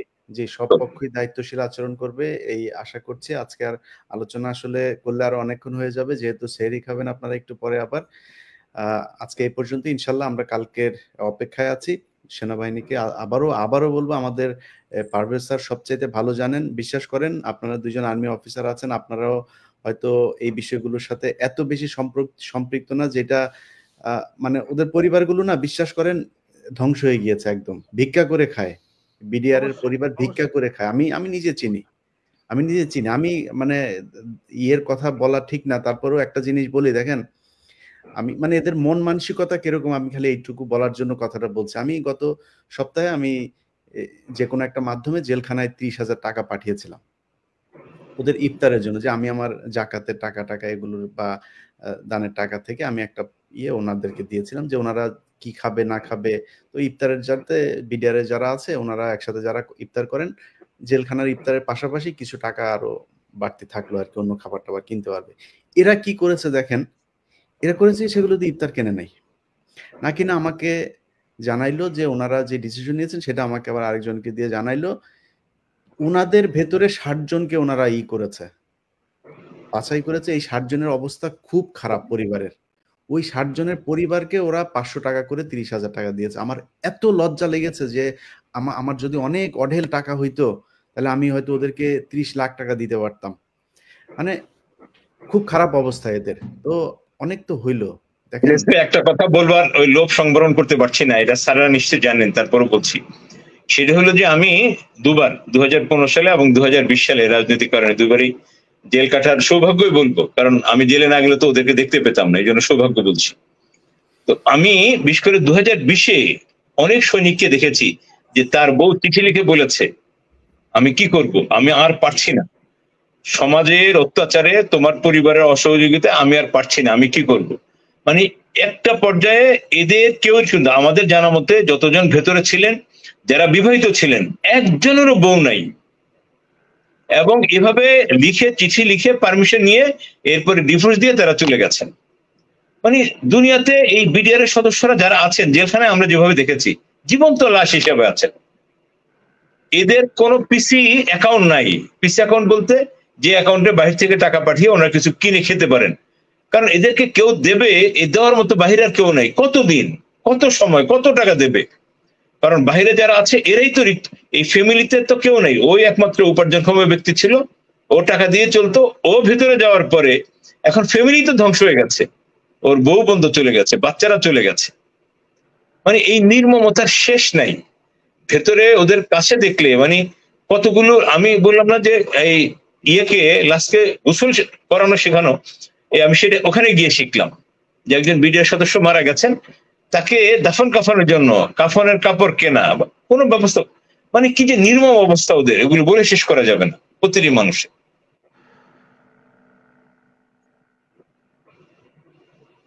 অনেকেই হয়তো মনে করেন যে আমি কেন বিডিআর এর এগুলো নিয়ে এত কথাবার্তা বলি, আমি আসলে এখান থেকে বের হতে পারছি না। আমি যদি বের হইতে পারতাম আমি নিজেও ভালো থাকতাম, আমি অনেক আমার স্বার্থগত দিক থেকে অনেক ভালো হইতো, কিন্তু পারছি না। কারণ এই পরিবারগুলোর সাথে মেশার পরে আমি ওদের যা দেখলাম, এদের উপরে এই যেটা আমি একটু আগে বললাম যে এই পৃথিবীর ইতিহাসে এখন পর্যন্ত এই বিচার আর কোনোদিন হয় নাই। এবং এই সরকার আসার পরেও একটু যা শুনেন, যারা এই ডিসিশনগুলো নেন, আপনাদের কাছে অনুরোধ থাকবে, আমি আমার এই আজকের অনুষ্ঠান থেকে বললাম যে একটু যে ওই পরিবারগুলোর কথা শুনেন যে কেমন আছে তারা। যদি কেউ খুন করে থাকে, সব শেষ এটাও বলে নেই যে খুন করে থাকলে, কেউ যদি ধর্ষণ করে থাকে, লুটপাট করে থাকে, কেউ পরিকল্পনার সাথে যদি জড়িত থাকে, তাদের সবাইরে আপনি যেমনে মনে চায় তেমনে মারেন, কিন্তু আল্লাহর ওয়াস্তে যারা নির্দোষ এদেরকে খুব দ্রুত ছাড়ার ব্যবস্থা করেন। এই নির্দোষ মানুষগুলো জেলখানায় থেকে থেকে এখনো পচে মরবে, এটা আসলে আর দেখা সম্ভব না। আমরা হয়তো 5 তারিখ যদি না ঘটতো এই বিষয় নিয়ে কোনোদিন আলোচনাও করতাম না, জানতাম যে হাসিনা যা করা সেটাই করবে, কিন্তু 5 তারিখের কারণে সুযোগ সৃষ্টি হয়েছে, যে কারণে এটা নিয়ে কথা বলছে। তবে এরা এখনো কেন জেলে থাকবে, আলেমরা এখন পর্যন্ত কেন জেলে থাকবে, বিএনপি ছাত্র দলের মানে এখনো পর্যন্ত জেলখানায় বিএনপির লোক ইয়ে করা। সবচাইতে বেশি অ্যাক্টিং হচ্ছে এই যে আপনার জামাতের লোকজন অ্যাক্টিভ, তারা হচ্ছে তাদের লোকজনের তারা সারানোর ব্যাপারে খুব তৎপরতা দেখায়, কিন্তু এর বাইরে বিএনপি বলেন, তারপরে সাধারণ মানুষ যারা কিনা বিভিন্ন সময় লেখালেখি করে জেলখানায় গিয়েছে, তাদের অনেকে এখনো পর্যন্ত জেলখানায় আছে। এটা খুব খারাপ লাগে যে এই সরকারের যাদের উপর দিয়ে, যাদের রক্তের উপর দিয়ে তারা ক্ষমতায় আসলো, তারা তাদেরকে জেলখানা। এবং আলেমদের সবচেয়ে বাজে জিনিস যেটা, কিছু আলেম আছে যারা এখনো কাজ করছেন, কিন্তু অন্যান্য বেশিরভাগ আলেমরা জেলখানায় ছিলেন, বের হয়ে তারা তাদের কথা আর মনে রাখে নাই। এটা খুব দুঃখজনক। যাই হোক, আশা করি কালকে একটা এই জাতি একটা সুসংবাদ শুনবে, এটাই আপনাদের কাছে অনুরোধ। আমার সাথে আজকে যারা সময় দিয়েছেন আপনাদেরকে ধন্যবাদ। আশা করি আমরা কালকে ঘটনার পরে হয়তো পরশুদিন বা তার পরের দিন আমরা আরেকটা প্রোগ্রাম করব, এবং সেখানে সরকারের এবং সেনাবাহিনীর সুনাম করেই আমরা কথা বলতে চাই, সেটা বলার সুযোগ তারা সৃষ্টি করে দেবেন। সবাই ভালো থাকবেন, আল্লাহ হাফেজ। প্রিয় দর্শক, স্ক্রিনে থাকা ভিডিওটা ইতিমধ্যে আপনারা দেখতে পেরেছেন। ভিডিওটা খুবই গুরুত্বপূর্ণ, ইম্পর্টেন্ট ছিল। ভিডিও অবশ্যই আপনারা মূল্যবান মতামতগুলো কমেন্ট বক্সে কমেন্ট করে জানিয়ে দিবেন। আপডেট ভিডিও পেতে চাইলে 9 মিনিটে চোখ রাখবেন। ভালো থাকবেন, সুস্থ থাকবেন, এগুলো এখান থেকে বিদায় নিচ্ছি। আল্লাহ হাফেজ।